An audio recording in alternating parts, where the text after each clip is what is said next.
Okay, there we go. There we go. There we go. Yo, test, test, test. I'm pretty sure this is gonna sound messed up. I'm gonna have to restart this, but we'll try it because I can hear myself talking in my headphones. That's not a good sign. Hey, that's usually not good. You can hear yourself in your headphones. Usually got a problem. But I'll check it in case we don't need to. We sound good. Oh,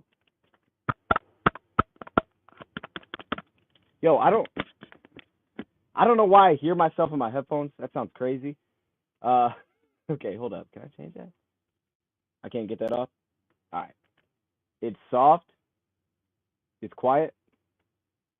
No, we don't sound good. Okay, see, this is what I. Okay, give me a second. Let me load back in. Shouldn't be hearing myself. Give me one sec.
Okay.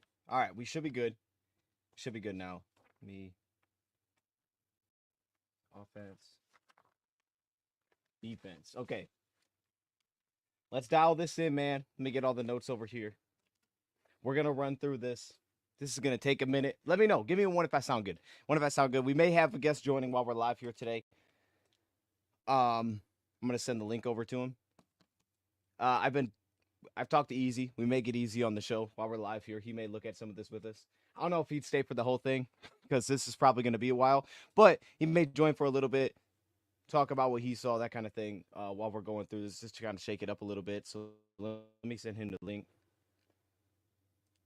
And also, I don't want to go too far, but I know I teased like, hey, we might have some new stuff coming here soon.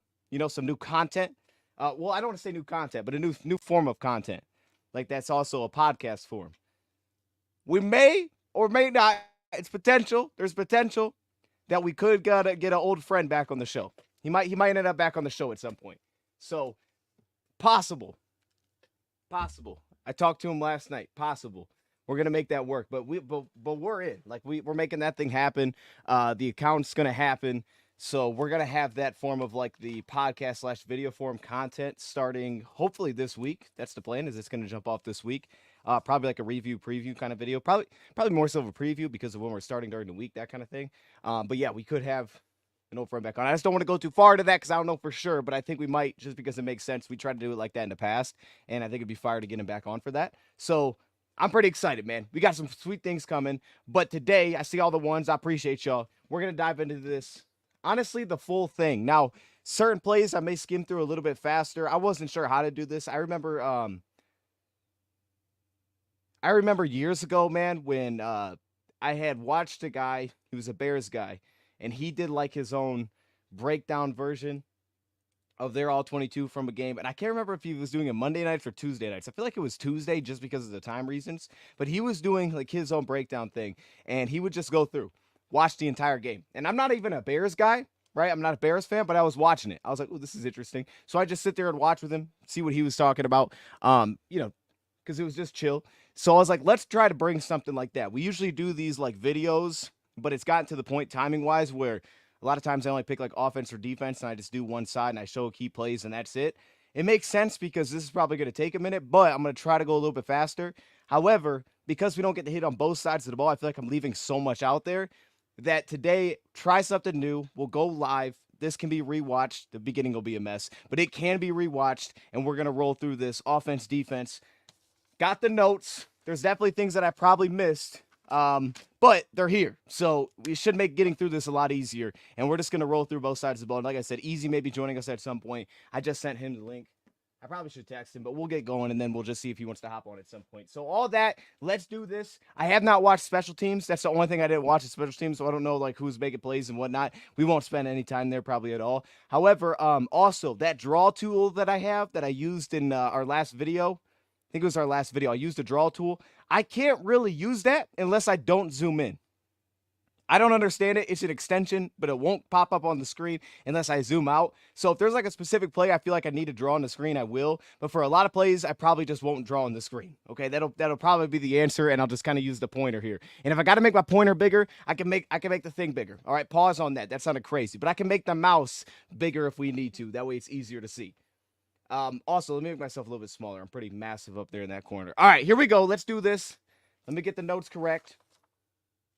Start with the defense first. Yeah, man, there's a lot here, and I can't always read my handwriting, so this is going to be a lot of fun. Aaron Glenn blitzing Branch off Godwin. After Godwin had like 7 straight completions, man, I got heated. He blitzed Branch off Godwin. Okay, maybe we'll get to that play you pointed out, because I don't know which one you're talking about by reading that, but you pointed out, Sage, when we get there. Honora corner suck again. Hey, I'll say this, man. This was not the best day for Terrion. Now, hey, in fairness, had his hands full. All right, another really good receiving core. A lot of teams do, though, you know. Make the mouse huge. You know what, let's do it. Let's make the mouse bigger. I can do that right now. Let me make the mouse pointer size massive. Make it easier to see. Okay. Oh, yeah. And we can also change the color of it. Yeah, this is... All right. You know, we could go bigger than this, but let's just start here. I don't want to block everything with this dang thing. Also, this show is being brought to you by BetUS Bands. Make sure you use promo code YouTube150. 150% deposit match. First 3 deposits up to $2,000. We are going to give a shout out to them a couple times, likely in this live stream. It's going to be so long, I just thought, you know, this is a good time to do it. Yeah, this is beautiful, but we can make it bigger. So, and I can change the color, so we can mix this thing up. All right, we'll get this thing started. Defensive side of the ball. Believe Lions were in a cover 3 here, and we get a screen tunnel look by their offense. There's Godwin getting things started there. I don't think this is the play that Sage is talking about, but yeah, they bring the screen here for Godwin, and this was a good play. Barnes made the tackle here. He ran into his own blocker, Mike Evans. So you guys remember how ugly this play was? Actually, no, it wasn't Mike Evans. It was Tristan Wirfs. But he ran into him right here, boom. And he kind of got stopped by Tristan Wirfs, if we're being honest. But good start for Derek Barnes, 1 yard on the play. I thought, man, Derek Barnes had a nice game. I don't think he did as much as a pressure piece as I was hoping, but I thought he had a nice game in a lot of ways for us. And, you know, this is a good start. He was going to get thrown into the mix a lot. Used a couple of those RPO looks like they used, you know, years ago against us. The other thing, too, I think that you're able to and I'll try to highlight it a few times, not a play like this, but is DJ Reader. Like, you really feel his impact when you watch this, when you just watch this back, the All-22, because so much of what he did was against the run. He did a little bit in pass rush. He had a couple key plays, but you miss kind of everything that he does unless you watch this version, I feel like. So, you know, stay tuned for that. You'll need a Honolulu blue cursor before it ends. Yeah, it do look like a massive foam finger. That's facts. Well, we could do that. We'll get that switched to a blue. There's also one that, like, goes invisible, which is kind of weird, but you know, maybe we'll try that too. There's like 4 different versions. There's like 4 different versions of it. Okay, speaking of Godwin, here's where Godwin gets going. His first big reception here. Again, Lions staying in cover 3. So this is interesting. When I initially watched this back, because I couldn't always tell where they were in coverage, I thought we probably played a lot more quarters. It was kind of our plan last time we played Tampa was on first down to play quarters coverage. But I'll also say second down was massive for us, man. Second down was key for us because we did a lot of man coverage. We did a lot of blitzing, and we took advantage every time we got them in second and long. And I think that's what has been huge against Tampa Bay for Aaron Glenn, is being able to create negatives on second and long. So here, cover 3. It's not a blitz because you bring Duracell, but you drop out Hutchinson. However, they run kind of like the double post here. They end up getting behind Jack Campbell. And I thought Jack Campbell was good too, man. I really liked how Jack Campbell played. This time he goes right by Jack Campbell's ear. He's going to hit Godwin here, breaking middle of the field. Right by his ear, boom, big completion. But I thought Jack Campbell actually popped a lot in this game, especially against the run. He was super noticeable. He was super noticeable in this game. Is this the one where Derek Barnes? Let me make sure I don't miss this one. So, yeah, we got a first down here. Barnes rushing the quarterback. Yeah, I didn't think he did much as a pass rusher. Wish he would have done more there. But everywhere else, I thought he was pretty good. So, this is your first big completion. Then we have a run for 5 yards. So, this was one of their best runs, actually, of the game. A little inside zone play that gets bounced outside. They pick up 5 yards here. I think Carlton ends up actually making the stop. And you can just kind of focus on Reader every time we go to run plays. Here he is on their right guard, Cody Mao. He gets a little bit of pushback into the backfield. He did some 2-gapping stuff for us too, man. He was able to hold multiple gaps, which was cool. He was able to handle a lot of assignment in this game. And they go at Levi this time. Levi had some up and down. He had some really nice plays. He got over blocks, that kind of thing. Here, not able to really get outside as much as you would like there, so they get upfield a little bit on us, get 5 yards. But for the most part, Levi actually had some really nice flash plays, being able to work back over blocks. Like here he's working on the tight end. You want him to dominate that matchup, right? So he's able to get off this block. He doesn't really get off the block. Gives up the outside. And then Derek Barnes, who's working the edge on the tight end on this play, also not working over his block to get 5 yards. Lions step down, make the tackle again. I think it was Carlton Davis. Another thing that was cool about this one, too, and you can see they're going 2 deep here. Now, they were rolling out of it, but 2 deep pre-snap, first down, 2 deep coverage. So I guess that is similar to what they did last year. The other thing, too, is the defensive backs were all over the place as tacklers. That was pretty awesome to see, man. Their defensive backs were definitely hitting in this game. Let me, oh, man, the mouse is still huge if I go over here, too. That's fine. That's all right. We'll just, yeah. I want to get a beat rolling early while we're just kind of building it up. All right, back into a pass. Here's the defense pass interference. Now, the thing that I liked about this one, man, because we're going to get the PI, is this play by Arnold, a lot of it was better than what I actually thought that it was. A lot of it was better. A lot of it's because of this man right here, Brian Branch. For him to actually stay over top of this route, be in a spot on Trey Palmer, who's going to go vertical here. He's going to hit kind of that corner route. He's the guy that gets the shot play here. I really like where Terran Arnold was positioning-wise to stay on top of this and give himself a chance. You're also going to notice DJ Reader gets a little bit of push upfield in a play like this. And then you're going to see Kirby Joseph kind of late here when they switch it off. So Lions go cover 3 again. Again, too high at the snap. Roll out of that. But this is the guy. This was the guy, Brian Branch here. Brian Branch is so good. He's so good, man. Like, this dude, so consistent. You're going to see how many times him at safety is so valuable because we can just put him on a receiver and he's fine. Brian Branch is so good. Obviously, he does what he does against the run, but he, seemingly makes everybody else's job easier because he just is so good at what he does. Vaki, Raymond, Maben, best special team trio in the league. Yeah, I'm fired up for that. We got to get some big plays out of those dudes. I wish Vaki was back there kick returning, and maybe not Tom Kennedy. Just when you thought Ben Johnson had a rough week, Kellen Moore had hold this choke. Hey, I'm so happy that happened. First off, it's good to see Philly get a loss. I think that'll be really good this year. But secondly, bro, I had Atlanta, and bro, I thought that game was over. I thought that game was over. Yo, Saquon dropped it. I really didn't have much faith that Kirk was going to go score a touchdown, and dang, they did, man. They cooked him. That was beautiful. It was such a beautiful ending, man. I love that happened. And then even after they scored, I was like, oh, they left too much time. But no, they went out there and they got the stop, man. Jalen threw a pick. So beautiful ending to that one. That was nice. But yeah, I like Terry on here. This was nice. And again, Brian Branch doing his job, kind of playing a little bit more into that buzz roll. Gets underneath Jalen McMillan here, and then allows Terry to roll back over top. Stay on top of the coverage here. In a cover 3, you can't let something get behind you on your deep third. That's step 1. That's why double moves are huge on these routes. But yeah, you let something get behind you, you're in trouble. And they did it with the number 2 receiver, which again, this is why it was so nice from Terry because you can see his eyes. He gets onto the number 2 receiver, so he has really good vision here. That's what I like about how Terrion played this. Obviously, the defense pass interference stinks, but I can still rock with the way that he played this. And that's where, so someone brought up the PFF grades. Didn't think he had a great game.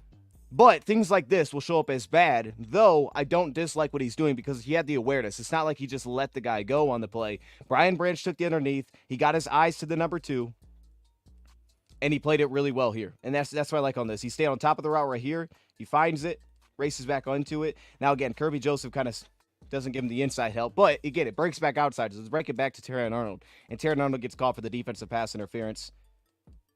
You can see right here, it's almost like Kirby's just kind of passing this off right here, and he's going to try to work back underneath. But the ball's out. Kirby's like, oh, snap, got to help him. And that's when Terrion gets called for the defensive pass interference. Stinks, but overall, I like the position that he was in there. I could still ride with that one. I still don't love the call, obviously, but, that just is what it is. Also, notice DJ Reader. So here he's working zero technique right over the center.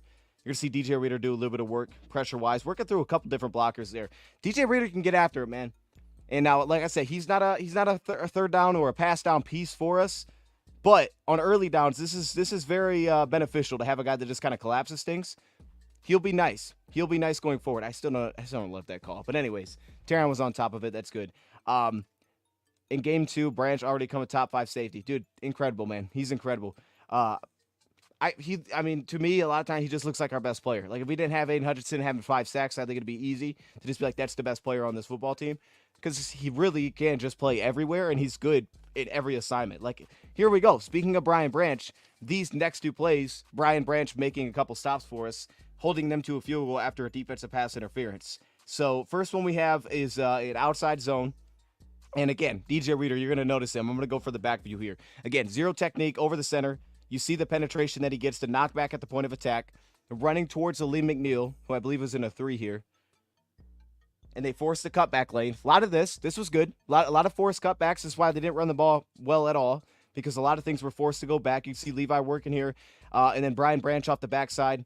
Barnes at least gets back to the inside. Branch closes it off to the backside. They pick up 2 here. And then onto the end zone shot, they try to go with like the little play action, but more of like, I think it was an RPO look. And Brian Branch gets the pass breakup. Lions are going like cover 1 in these red zone spots, which again, man, Lions red zone defense, pretty good. Pretty good, man. Lions red zone defense, I'm pretty optimistic because it was good against the Rams. I like the red zone defense a lot, and I think a huge part of that is teams are struggling to run the football. Like, we don't kind of like give teams just an in of like, just hand it off a couple times and you'll score. So we force teams to throw down there. We've always done pretty well with communication when we've gotten into the red zone. And now with a guy like Carlton, it feels like we have a little bit more of a matchup piece. And then again, Brian Branch is just doing work here. There's the RPO. They try to get Branch to bite, and then he recovers, gets the pass breakup without getting caught for a defensive hold or something like that. So again, Brian Branch is doing his thing there. And then that forces 3rd and goal, and here's where we get the beautiful sack. And, give Aaron Glenn a little bit of credit on a play like this. 3rd and goal, Lions go cover 1 again. It's kind of weird because a lot of times you don't get a lot of creativity once teams get into the goal line. A lot of times we'll just like look at it as strictly goal line man coverage, like man, man, and then he probably has the back goal line man. So that's usually what it looks like. And then the wrinkle becomes for Glenn is, who do I drop into coverage? Is anybody drop into coverage? Who do I drop into coverage? And what spots can I pick to try to take away that first read? And here they do a great job. He drops out Barnes right here into this flat, and you're going to see the motion. So Jack Campbell's going to end up with Otten. I think Alex is going to end up taking Rashad White. And Kirby Joseph is, again, the free safety. He's just going to sit over the middle here. But it's specifically this one right here. And Terrion actually had a little recovery here because he got beat immediately. But you can see they go empty. He thinks he's got the one-on-one. Derek Barnes drops out, and he's just kind of standing in that passing lane right here. He gets into the passing lane, stands in there.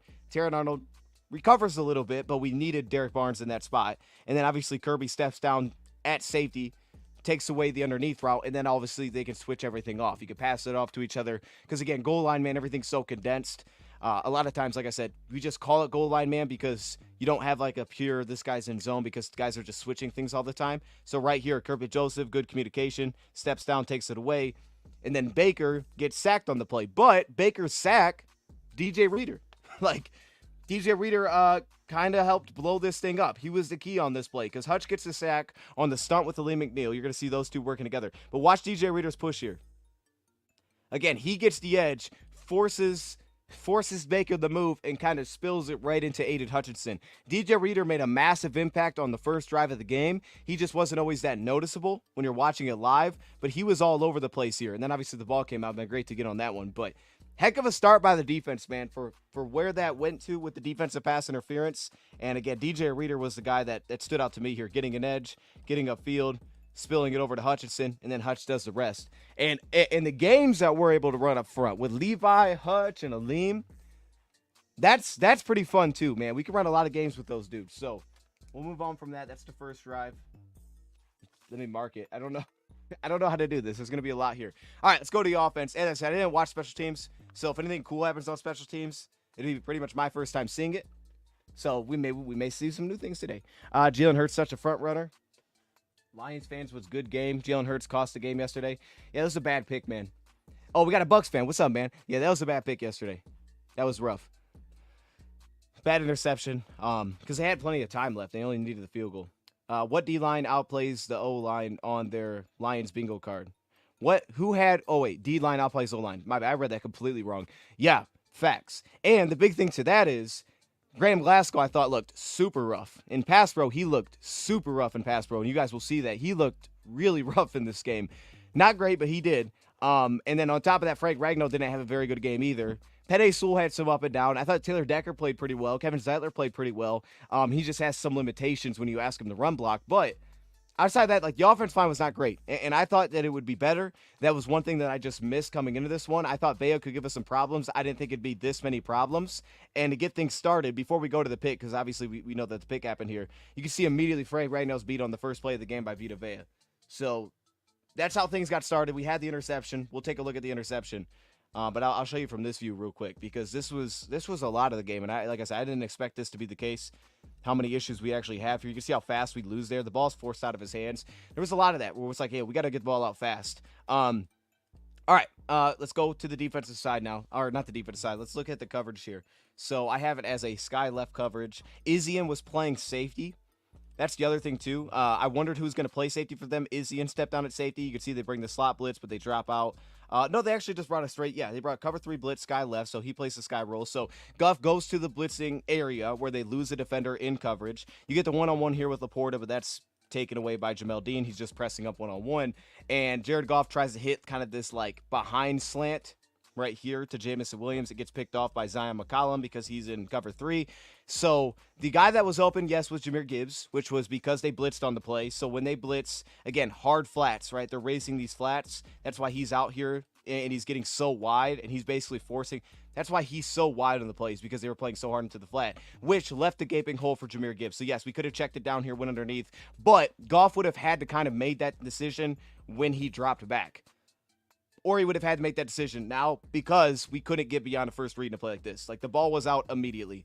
So he rips this, tries to get behind Tyke Smith. Obviously, I don't know how this isn't a flag, but it wasn't, and it was picked off on the play. I think we've spent enough time with this one. It is what it is. Ball's picked off. We'll go back to the defensive side. I actually probably shouldn't even marked anything over here. I forgot it was only one play. But there you go. That's defense. Let's go back to the offense. Or let's go back to the defense. Yeah, that was a mess. Go back there. Hope AG is playing a defense, build a roll around. Hey, me too. And the positive is we played really well against Kyler, back in, 2021. I don't think we've played him since. We played him really well in 2021. I remember we played him well with Patricia, too. I'm optimistic about how they're going to play him specifically. I'm really optimistic about Aaron Glenn. I've really liked the game plans that Glenn is coming with. And one thing that actually stood out to me with this, and we're gonna see in an offense as this rolls along, is offensively, we always talk about second half adjustments, and it kind of feels like a cliche to a point. Dude, if you look at the offense in the second half, there was a lot of little tweaks that they made that I was super impressed by, that I was like, oh, this is nice, man. I see us tweaking something here to try to make this work. And we found some little answers. So there's still a lot of is that the silver lining? There's still a lot of good in the bad that makes me optimistic that's like, okay, we're going to get this right, because we're still adjusting. We're still finding answers. Again, we just didn't execute down the stretch. And we've looked at a lot of those plays already, but, we'll revisit some of those here. Honestly, all of them, because we're watching every play. But yeah, let's go back to the defensive side. So I think we had a false start here on first down. We had a false start that backs him up. Jimbo zip behind 5 yard. I don't understand that one. It is what it is. Is NFL Premium the best / only way? Only way that I get it is with NFL Plus. I don't know. I think that's NFL Premium. I think it's the same thing. I don't know. I don't know what the difference is, honestly. I just know that I have NFL Plus, I think. But yeah, it just gives you the all-22 version. Honestly, it came out pretty early this week. Sometimes it's way later than this. I think a couple weeks ago it came out on Wednesday, but that was preseason, so I don't know. It came out really early because we had the 1 o'clock game. It's just kind of based on when you have your game and then how long it's going to take to put it together. Usually takes a minute, but that's how I get it. So then we get the draw play after the false start. This was nice. I actually started this one. This was a nice play. So you're going to see Alex Anzalone here. Let's flip to this view. Lions go out there. They got I think they have their pass rush front on the field. You know, you got Levi, Aleem. And Levi's cool too because Levi's giving us some flexibility. The other guy that's giving us flexibility is Mekhi Wingo. Mekhi Wingo's ability to play in like these sub packages as a pass rusher has given us a lot of flexibility because he can also kind of play the run. He's been capable against run. Like a lot of times we get to these looks and teams run against us, we could get gashed. It's not really happening that much, and I think Mekhi Wingo has been huge there. We'll see it later. We'll see that later. All right, but yeah, watch Alex here. So we can see pre-snap the gap that he has, and then you're gonna see him fill. He's gonna scrape through the gap, and he's gonna make the play, make this a 4-yard gain. But I love it. So Aleem McNeil's sitting in the A gap. You see the backside here. Alex Anzalone sitting in the B gap again. We're expecting pass, so they go with the little delay here. You can see they kick out their center. But watch him. Fills aggressively. Watch him stay square to the line of scrimmage. Scrape laterally between both blockers and make the stop for 4 yards. That was a beautiful play by Alex, man. He limited that thing.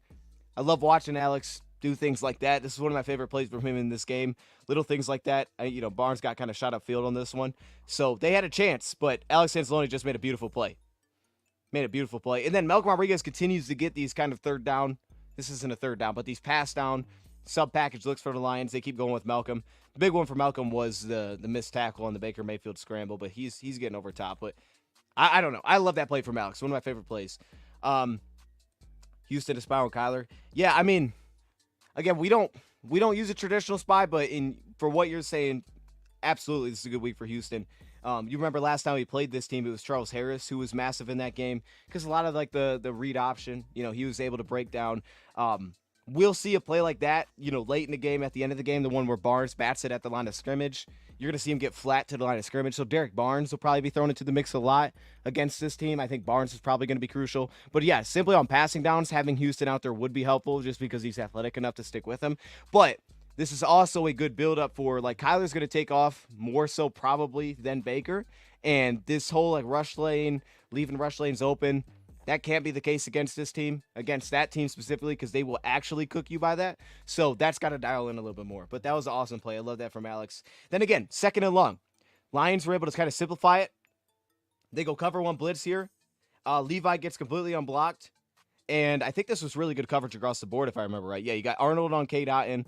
You got Carlton Davis on the bottom of the screen. He's covering the opposite drag right here. Meek Robertson on Godwin. Brian Branch. This is Brian Branch flexibility, bro. You just put him on a receiver, and it's fine. And you can see him right here. He kind of undercuts the route from Jalen McMillan. He's like, all this bouncing and stuff, I'm not worried about it. I'm just going to run underneath the route. And you can see it right here. Watch. He just runs underneath here. They have the safety over top. But yeah, overall, this is pretty good coverage. Amik is the one guy that has to deal with the corner route. But honestly, none of it matters because the Lions are blitzing. Levi gets unblocked because they bring Malcolm right here up the A-gap. So Levi gets unblocked. And offense line slides right. Levi gets unblocked here. He sets up the sack with Aiden Hutchinson. They both push them behind the chains. So beautiful play there. And then they go to their screen. And they actually end up picking up 17 yards on this play. Hutch nearly got it. Carlton really just made the key tackle. Carlton doesn't make that tackle. They can pick up a first down. This drive stays alive. Hate that they gave up 17 yards, but they did get off the field. They did force a 3 and out. All right, let me mark that one. Then we'll come back to the offense.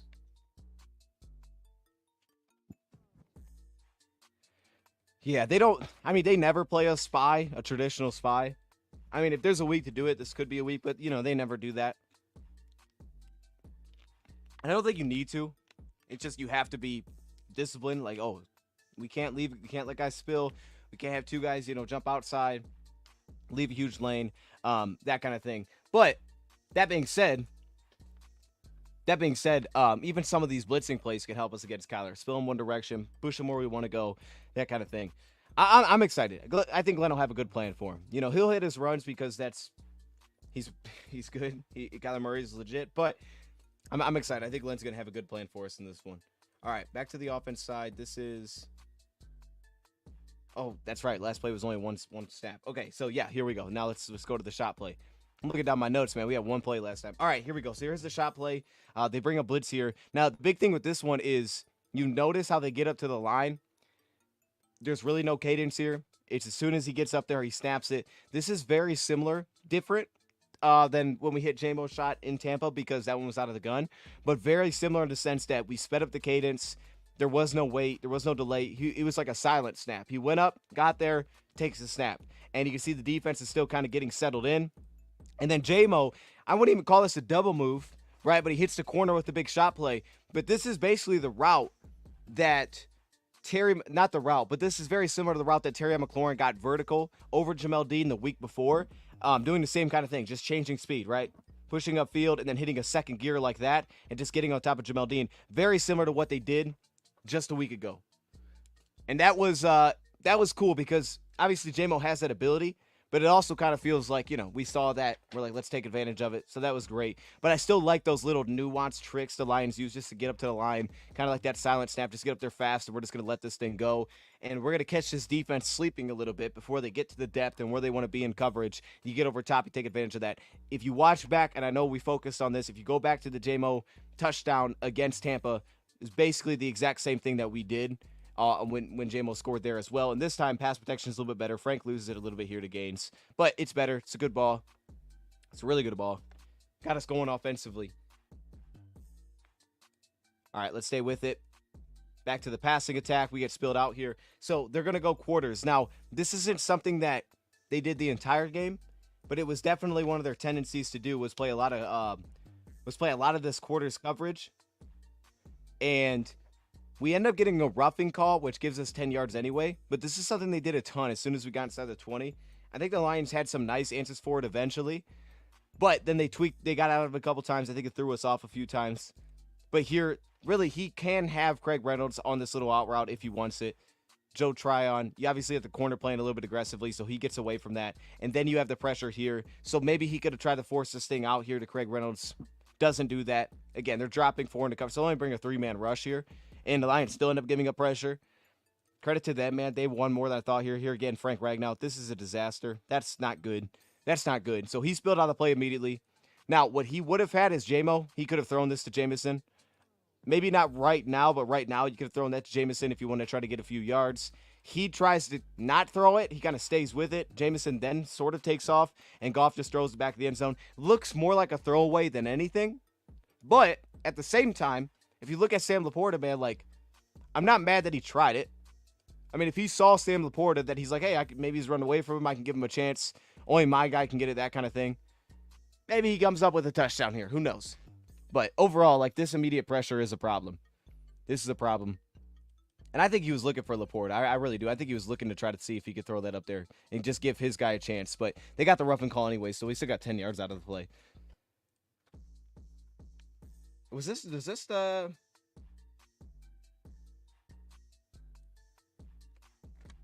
Yeah, I'm too far. Okay, here we go. Yeah, this was the running back screen. This one was just dirted by Goff. He didn't even try. He just threw this one at the ground. Again, hey, one guy that played really well for Tampa was Joe Tryon. He played really well, number 9 here. They go cover 1. Now we're at the 10-yard line. Now they go cover 1 coverage, so they're manning up everybody. Lions try to run a screen. I don't hate the idea on paper, because if Laporta can pull his corner out of the play, you have this linebacker that you will have to deal with. But on paper, if you can get Sewell to get up to the second level and place this block, just get in his way, this is a touchdown for Jahmyr Gibbs. So Lions definitely leaned into the screen game when they got inside like the 15-yard line. They tried that a few times. It just really never worked for them. But they tried it. It just didn't hit. But I don't hate this play, but this is what they were doing really well against us, man. Every time we ran a screen, right? We try to let someone kind of fly by, and then Joe stops himself, gets back into the play. Goff, I think he still could have thrown this potentially. He just didn't want to for whatever reason. He throws it at the ground. I could see as the play rolled along why it was like, okay, don't throw it because if you do, he's probably just going to lose yards anyway. So we're just cool with throwing the incomplete pass. But their edge rushers were kind of all over this stuff. Like right here, I can understand why you didn't throw it. But you can see on paper where this could work out. You'd like to give him a chance, but he's probably going to lose some yards. They don't want to lose yards on a play like that. And then we're getting to a 3rd and goal spot. Oh, no, this is 2nd and goal. Sorry, 2nd and goal. And this is a good run. I didn't realize the Lions did this early in the game. I pointed it out when we did like our immediate review of the game that the Lions did some whams, did some trap plays, and I was like, that was cool because we talked about that in the pregame, and they actually did it. Like, this was a way to attack Tampa. They actually did it, and it worked. Pretty much every time the Lions did one of these, it worked, right? You get the wham block here, get up to the 2nd level. It works well. Whitehead was tackling incredibly well. Laporta does enough there on Vita Vea just to allow Monty to get to the 2nd level, and he popped 7 yards. It worked for the Lions to run the whams and the trap plays, so it was cool to see them kind of implement a little creativity. You can see the box here, a little bit lighter in the box here. You got one safety rolled down, and you kind of take advantage of that. I like that.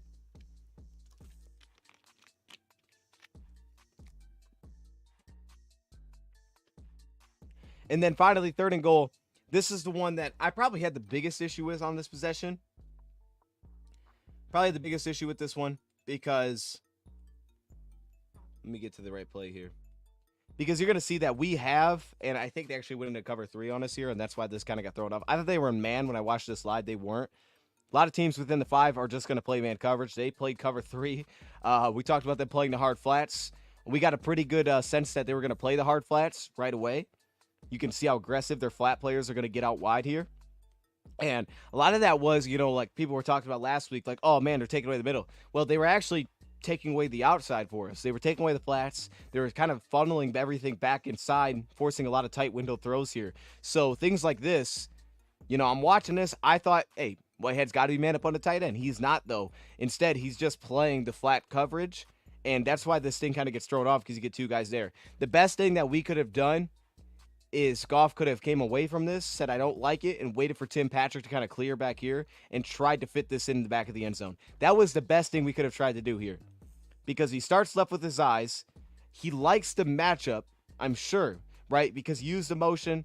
You get Zion McCollum to back up a little bit. Watch McCollum. So McCollum's playing outside leverage. They're funneling everything inside cover 3 wise. But you do the short motion. You get him to step back, and they're thinking, okay, if we can run this quick like flat route with J-Mo, we could just race him to the pylon. I don't have that issue. You know what I mean? I don't have an issue with that idea. The issue is Whitehead races out there fast, and it kind of makes his passing lane so tough. I think the best thing he could have done here is just say, I'm not going to even try. I'm just going to get away from it. Understand why we're throwing it fast because of where the pressure was at. But if we wait here, maybe it'd be difficult. But if we wait here, maybe we can get this lane. It would have been tough with the free safety just sitting in the middle to open up the middle of the field and by the linebackers. So there's a chance that this just doesn't open up at all. I don't hate the read pre-snap. I get the idea of it. Whitehead just got out there really fast, took away the flat, made the passing lane really difficult to hit. And like I said, he didn't really hesitate at all. There was really no wait from Whitehead. He just raced out there, and he got kind of in the passing lane. And then at that point, it kind of felt like a throwaway. Like it was like, well, throw it only where my guy can get the ball. And I get that because we've got to leave with points. And the fact that you're trying to throw it here on 3rd down means you're probably not going for it on 4th down. So we got to get out of here with just some points. And where he puts this ball, like there's really nowhere to put that football. Kind of just throws it away. We end up kicking a field goal. I'm not mad at it though. We still came away with points. It's like if you're not going to run it, we're going to go. If we're not going for it, you're right. We got to come away with points. We can't have no points there. And like I said, kind of the holistic view of this thing, going back to yesterday, is like, if you're going to take the points, that's fine. But then you have to actually get the points.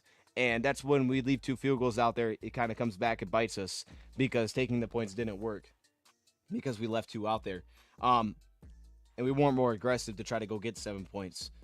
Okay, go back to the defensive side. Okay, here we go. So here's one of those RPO looks. They kind of put us in the action. Again, 2 deep safeties pre-snap. And then we kind of roll out of it. Actually, this might even still be a quarters look, to be honest with you. The way that I had wrote this one. But anyways, they put Barnes in the mix here. And this is what they were doing last year with Brian Branch. You can see personnel-wise. Again, this is 11 personnel from the offense. And the Lions defensively. are going base package. So they definitely have the bodies to stop the run. This is why Barnes was so crucial, because typically you would have a fifth DB in the game. This would be like Amik Robertson, but instead the Lions were just putting Barnes in that mix. And here the Buccaneers, you could see, again, you had to do a really good job with filling your gaps against this team to take away the run. And Dan Campbell said, I think he said at halftime, like, we wanted to make Baker beat us. Well, that makes sense based on the personnel that they're throwing on the field, that clearly you wanted to try to make Baker beat you here. And they run the slant. To me, this one looks like it's more of a cover 3 look, just because Brian Branch is getting out here harder to the flat and Kirby's rolling over. If this is quarters, Brian Branch needs to help us. He's got to step over on this route, because I don't know what he's looking at that point. If it's quarters, he's got to be on top of this route. He lets it go. They pick up, well, they actually drop it on the play. Kirby makes a nice tackle, breaks it up. But overall, I think that was more of a cover 3 look. Still a broken up pass, still incomplete. But they were putting Barnes in the action. They got us with 2 RPOs. That was the first one, but he dropped that one. And then when we got him a second long, again, the Lions weren't doing anything special. It was cover 1. It was manned up. It was bring an extra rusher. And let's see what we can do. This time, it turns into a scramble. But you're going to see Wingo and DJ Reader get pressure. You're going to notice them here. And let's focus on some of the coverage here, because we do get some solid coverage across the board here. I think he scrambles for a first down on this play. He picks up a huge chunk on us. So this is talking about that lane integrity. You see Carlton on Mike Evans here. There's a deep out route. The pressure was there immediately. Like, we got after him. Stop trying to get balls to J-Mo. Yeah, I mean, it's hard. It's hard. Like, because that's one where it's like, well, if you run that with Laporta, he may have a better shot. Now, Laporta's not going to get to the pylon as fast, so he's probably not going to be open. But I'm sort of with you on that sense too, because I think there are times where it's like, okay, if we focus on trying to get it to a different player instead, maybe we have a better shot here. I get it. They trust him. They believe in him. And J-Mo's been delivering for them. So they're trying to take advantage of the opportunities they get, because on paper they do make sense a lot of the time. But I don't know. There were just some plays that we could have probably did something different. We probably could have did something different. We'll see more of that as we kind of go through this. But overall, coverage was pretty good on this play. I think the Lions, they end up giving up a huge scramble here. So I can't read what I wrote with the scramble, so let's just see this kind of happen. You see Wingo gets the pressure. He misses the sack. They get out of it. Baker Mayfield takes off, picks up the first down. There's a stunt there with Reader. And then on the backside again, Barnes is kind of held up.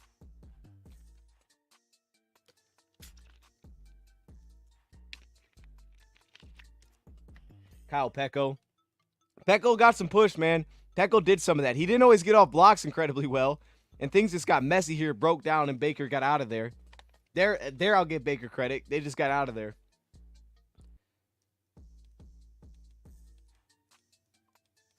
Yeah, this one just shouldn't have happened, to be honest with you. And honestly, I think Reader got held. I think Reader got held when watching this one back, man. Because if you look at it, the one guy that's in a spot to kind of make a play for us would probably be DJ Reader. Right? Because you get the pressure, and he's kind of pushed back into Reader, and Reader's like gets tackled. So again, that's probably one that should have been a hold. It wasn't called a hold. So he takes off, picks up the first down. I'll say this. The thing about holding is at least they're not calling it either side, really. It stinks because sometimes you're like, bro, that's holding. But they're just not calling it on either side. So I guess I'll give them that. Like, we're not seeing it much either way. Then we have the outside zone. Pascal does a nice job. He sets the edge here. You force the cutback lane. Brian Branch on the backside again makes a stop. You're going to see it on the front. And again, Wingo's out here too. They're asking Wingo to do his thing. He's playing that B gap. But you see Pascal, he sets a really hard edge here on Tristan Wirfs. Force the cutback lane. You can see DJ Reader getting in front of his gap too. Force the cutback lane. Shut down this run. This is why the Lions' run defense was so good, man.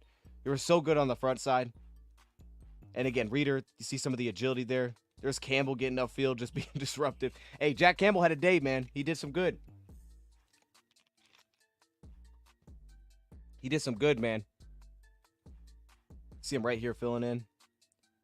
But yeah, there's Derek Barnes. And Derek Barnes did a nice job, man. Derek Barnes was disciplined. Like, he's going to need this next. Because Derek Barnes will probably be the guy way more than James Houston that's actually on the field.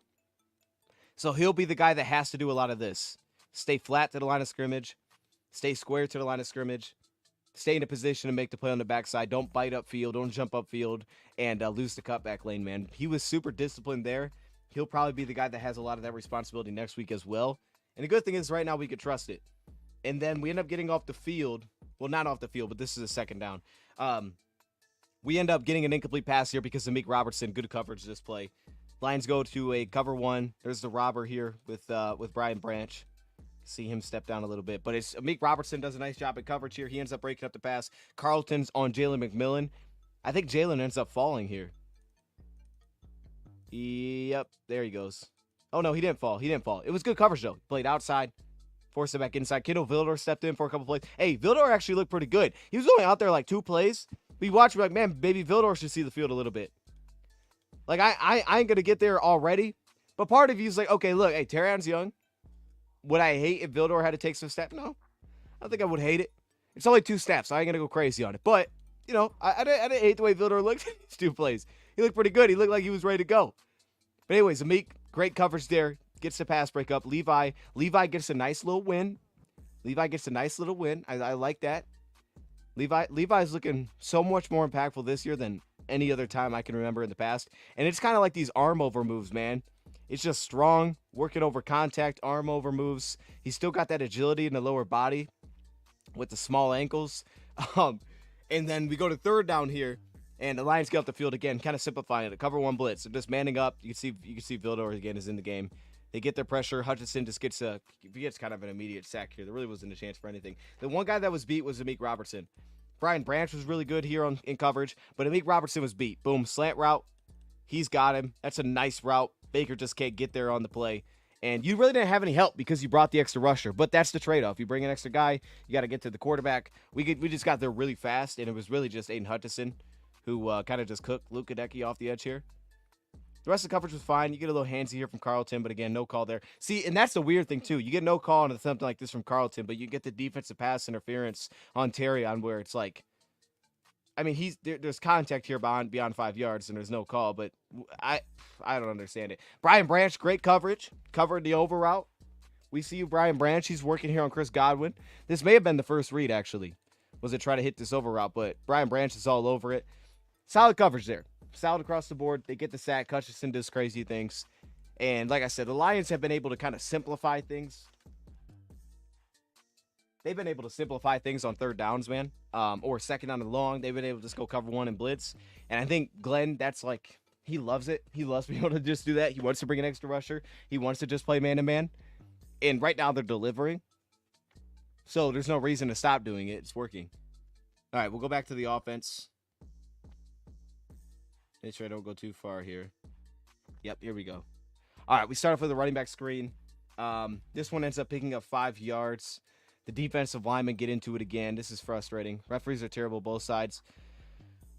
We have to start playing like we did last 2 years. Play the next play. Yeah, I mean, it's bad. I don't feel like they're not playing next play. Like, again, they responded after the pick. They got off the field. They end up getting a field goal the next possession. It's just frustrating because I don't feel like there's a good balance. I just feel like they're just not calling as many things anymore.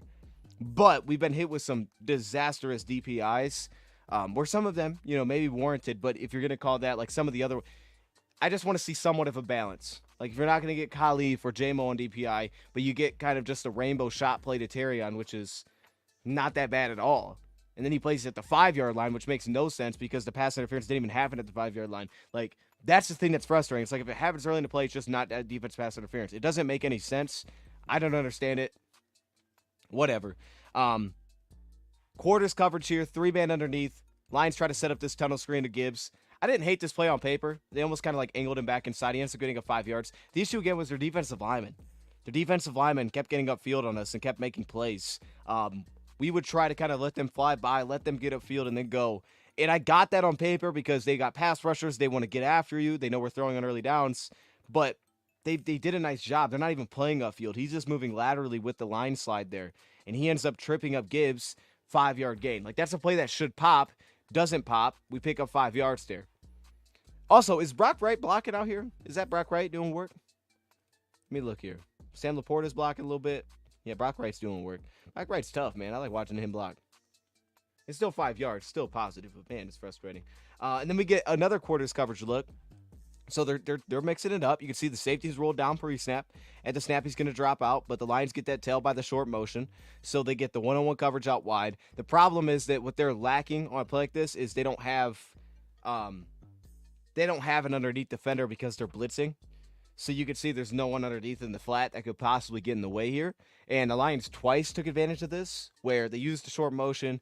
Nobody drops out. Like sometimes Logan Hall would drop out. He doesn't. So with nobody dropping out into the flat, you only have two underneath defenders. The tight end takes the first one. And then you just have J-Mo one-on-one. Use him on the speed out. Picks up 4 yards. That works. It's 3rd and 1 on the next play. I do like this stuff, though, because this does look much better. The timing here with J-Mo, just the simple stuff, speed out routes, those kind of things, taking advantage of those looks. Those are good. Those are good plays to take advantage of. And then on 3rd down and short, again, cover 1. St. Brown used a little rub route, picks up the big first down for us. This was good pass protection as well because I believe they're blitzing here. Yeah, they bring a 5th rusher. This was good pass rush. This is good pass protection. Really, only guy we left in there was the tight end, the chip. Everybody else released out. And you can see with St. Brown that ends up getting the separation. He gets open, pick up a first down. This felt like an old school classic, kind of like Lions to Amon-Ra St. Brown play, where it was like, hey, Jamel Dean's on him, probably their best corner, but he uses his linebacker almost as the rub route here. They kind of run into each other, and then the pass protection is solid. It's solid. It's good enough, I guess. It wasn't great over here with Graham. Graham Glasgow had it rough, man. I'll tell you, y'all will notice Graham Glasgow a lot as we go through this.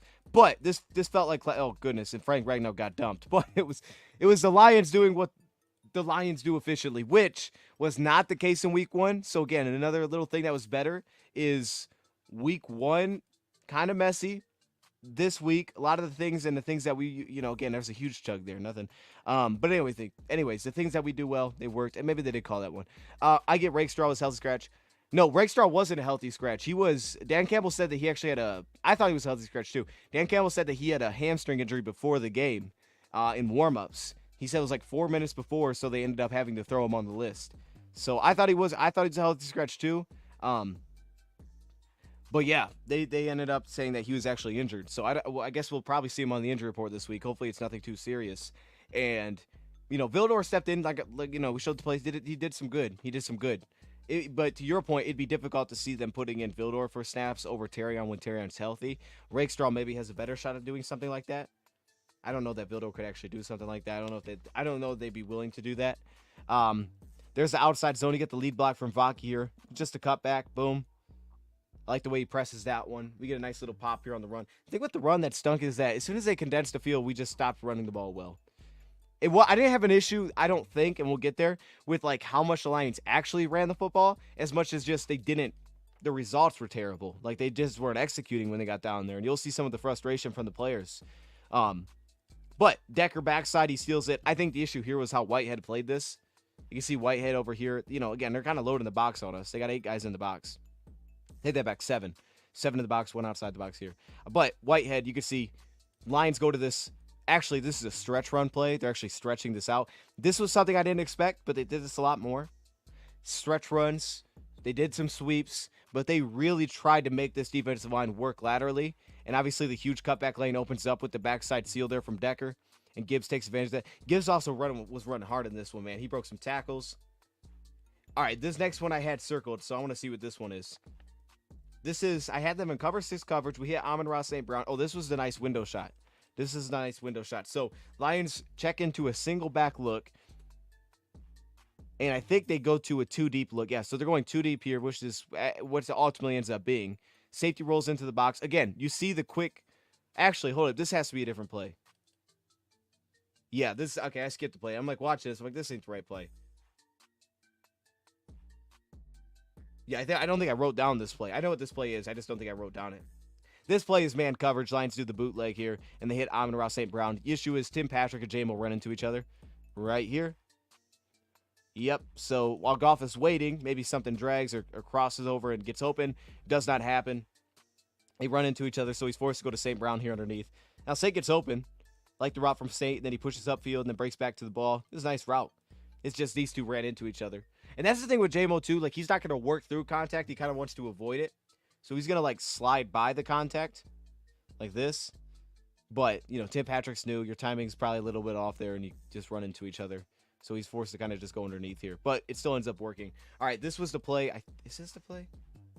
It should be the play.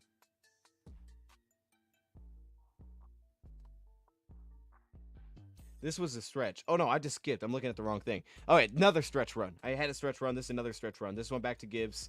Both tight ends won here. You see the box. 7 in the box. 2 deep safeties at the snap. Lions bring out both their tight ends. Both tight ends do well on Yaya Diaby here. You can see Laporta, boom. That's a good block, man. He gets low, squeezes him back inside. Obviously, on a stretch play, you want to be able to get to the edge if possible. He pushes him back inside. Gibbs takes the right read because he presses it and then gets outside. That's nice, right? It's like you just got to pick a wave for us. We just need a lane that I can hit. And on the edge for him to kind of chop that off and then get up to the linebacker right here. Bam. I like that a lot. Brock kind of lost it, but it's okay because he already forced it back inside. He took the outside player, and then Laporta squeezed up to the backer. And then he shoots out to the safety, which is pretty cool as well. Whitehead was he was open field tackling his butt off, man. Like that. You got up to that guy. Whitehead was making a tackle. He wasn't missing nothing. Whitehead was missing straight, no tackles. Run on first short in the down short time possessions. I'm gonna be curious to see how this goes versus last, because I do think a lot of that was just Tampa Bay specific, that they wanted to throw the ball in early downs. I personally don't believe it was something that they just are trying to do. I think it was just playing Tampa Bay. They thought that their advantage would be just like last season. If we can simplify all the games and the stunts up front, we're gonna give ourselves a better chance to attack their personnel versus knowing we have to throw in second and third. Now, if you run the ball well, you're good. If you run the ball well, then yeah, you both do the same. Oh, I see you, Easy. Both can do the same thing, right? If you run the ball well. My issue, again, I didn't have an issue with them when they ran the ball. I had the issue with trying to run the ball like as soon as they got the plus territory was a disaster. They ran the ball pretty well outside of that, right? Like, I thought they ran the ball pretty well outside of every time they had to get to plus territory, and then their run game just fell apart. They were missing blocks. And it was just like we're stalling out. Now it almost felt like to a point we were forced to throw the football because we couldn't run down there. And obviously when the field was condensed, it was even harder to throw. It's weird because it's not weird, but it's how we know it works, right? When the field gets smaller, it's more condensed. It can be more difficult to run, but that's where you need to be able to run. The Lions seemingly couldn't run. And then everything that was the replacement for a run didn't work. So the field gets condensed. Now we're forced to push the ball. And you're going to notice this as we continue through. Tampa did a couple things. Obviously, we talked about them buzzing safeties and playing hard flats. They also play with just a ridiculous amount of depth. Where this may be the game, chat. This may be the game where there was the most plays that I've seen where it's like just nobody's open on the play. Like, oh, that's one guy open, and that's where he went. Nobody else is open because they're playing with so much depth. And again, I like the tweaks that the Lions got to, which was like, hey, we're going to overload one side of the zone, right? We're going to have 3 guys here. We're going to create levels so that we can at very least push them back and then go underneath it. But there was a lot of that because they were playing with so much depth and coverage where it's like they're taking away kind of everything and they're kind of funneling us to one spot. And it's like that's where the ball's got to go.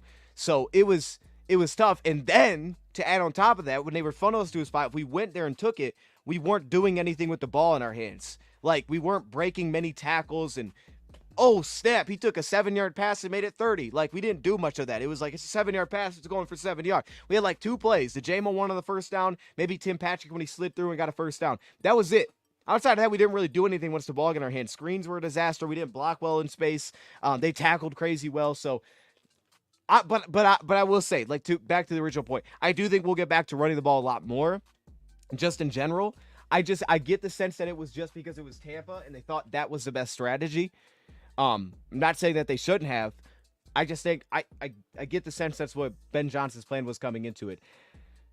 We just need some quick improvement. We do need quick improvement. And again, I probably just underestimated Tampa Bay's D-line. Usually it's looked at as a great D-line. I probably underestimated it. That's an insane amount, the truth. That's crazy. Bengals, Chiefs. I didn't even watch that one. In other news, yes, Carolina is a full-blown disaster. That team is a mess. Starting Sam Darnold is a disaster. There's no question. I don't know what the heck's going on over there. You have to start Sam. Hey, I don't even know what you do with that, right? Because it's like, do we think we're gonna go win games? I guess. I don't know. That's messy. But anyways, let's talk about something that isn't messy before we get back to I guess that's soccer. Before we get back to this game, just for a second, let's take a quick break. because I want to tell you guys about BetUS. Shout out to BetUS, man. Make sure you use promo code YouTube. Oh, Andy Dalton. I'm sorry. I said Sam Darnold. Andy Dalton. Yeah, that's even worse. That's literally worse. But I got to give a shout, man, to BetUS. YouTube 150 is the promo code. You see over here on their website, they're saying 125% sign-up bonus. No, we're giving you 150% if you use that promo code, man. So shout out to the creators, man, because they have the promo codes. And over here on BetUS Sports Bets, live betting, we showcased that when we were live last week, which the odds and the lines kind of move as the game goes on. I think the Lions start off as like 9-point favorites. At half, they were like half-point favorites, so those things will shift. But if we look over here, we got the odds and lines. They should be out now for week 3. Week 2 is in the books. The NFL season is already flying by. And we take a look at some of the early spreads. Just want to see if anything kind of catches my eye here. Chicago, Indy is going to be interesting. I have not watched that game back, but seeing Green Bay lose that one, or seeing Green Bay beat Indy shocked me. I didn't expect it at all. I don't know what the heck happened there. Colts being back at home should help. That'll probably be the swing in this one. I like the Colts probably early because they're at home. If they're on the road, I wouldn't like it at all. Houston, Minnesota, I think this one feels like okay, Minnesota's doing work, but Houston's a better team. I don't care if they're on the road. Give me Houston. 1 point, easy money. I'm taking Houston -1. That one's easy for me. You can have the point, Minnesota. I like those two actually really early here. Saints, Philly, that's an interesting one because not the Saints are favored. That's an interesting one. I want to see the Saints, man. Is that prime time? Hey, they need to flex that game straight up. I want to see the Saints. I don't want to miss that one. But do we play at 4 next week? We play at 4. Okay, I'll get to see it. Maybe. We play at 4, early 3-point spread over the Cardinals, who just blew out the Rams. So I'm surprised we're favored by. I guess I'm not surprised we're favored, but the line is definitely a lot closer after seeing what they did last week for the betting things. Then the fun one will be Atlanta 3.5 point underdogs to Kansas City at home. Prime time again for Atlanta. Prime time. They got their win.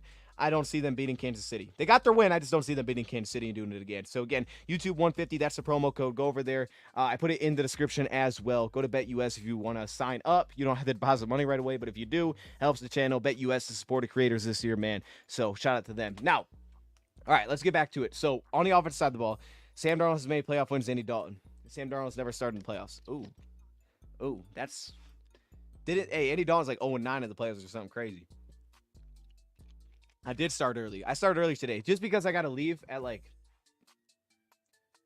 closer to 2. We got football practice. So I was like, let me just knock this out early. I was going to do a video, but I'm like, let's get everything in here. So I probably need to speed up my process, but we're going to get there. Anyway, so we'll get to this play. This was one of my favorite plays. I started this one 17 minutes in. Lions go out 12 personnel, and you see defensively they match the personnel, 4 defensive backs. They end up getting this too high look. They go cover 6. He's 0-4 in the playoff. Okay, I'm sorry. I did Dalton dirty with the 0-8. That was a little bit too much. I did too much there. But too high. They check at the line. I think it's more of a front check, but they check it at the line, and they end up getting cover 6 coverage here, which one of the better throws of the day, I think. And, sometimes this gave us some real problems trying to find the holes here. But you have the flat. You run the corner route for Saint. What I like for Saint is the way that he runs these routes. I think these, like, J-Mo could possibly help us in some of these spots. Getting flat. Now, there was the one play that we didn't throw to Saint where I thought he could have sat his route down. But on these corner routes, man, he's money. And I love the way that he flattens these right in front of the safety, just like this. Breaks it down underneath, gives Goff a good passing lane, put it on him, first down. One of the better throws of the day. Yeah, I just really like this play, so I started this one. This was one of my favorites, man. 2 deep safeties. Got McCollum driving underneath. I want to see, actually, from the other angle what this looked like, too. Because I really like watching that one every time that I've seen it. It's been one of my favorites. And the check at the line to get into that look, which is cool. And the straight drop, too. Like, a lot of times it's the play fake. We just went straight drop here. I don't think they blitzed. Yeah, that's interesting, too. I wonder if us going straight drop kept them from blitzing. Because, typically when we play action, everybody kind of brings an extra rusher. I wonder if this kept them to saying, let's bring 4. I don't know. Maybe it did. That'd be something to look at going forward. But anyway, straight drop works. We get a first down. All right, staying offense. Again, so now, okay, actually it's a little bit further out. We're inside the 30. We get the quarters coverage. And like I said, this is kind of what they were doing when we got to these spots. So we end up hitting St. Brown. Again, this was a nice quick read. Diaby drops out late here. You can see the quarters front over top. You can see the depth that a guy like Joe is playing with, carrying the seam of Tim Patrick. Now, we do get Brock Wright to open up there. But again, we can't really wait for anything. We end up losing another block here. St. Brown gets kind of shaken up there, but it sounds like it's just cramps and stuff, so it's not like super serious, hopefully, with St. Brown, which would be great. I like the Gibbs pick up here. It was enough. Well, actually, I don't like it that much. It was enough. It was enough. It forced him to get the ball out right away, but it was enough.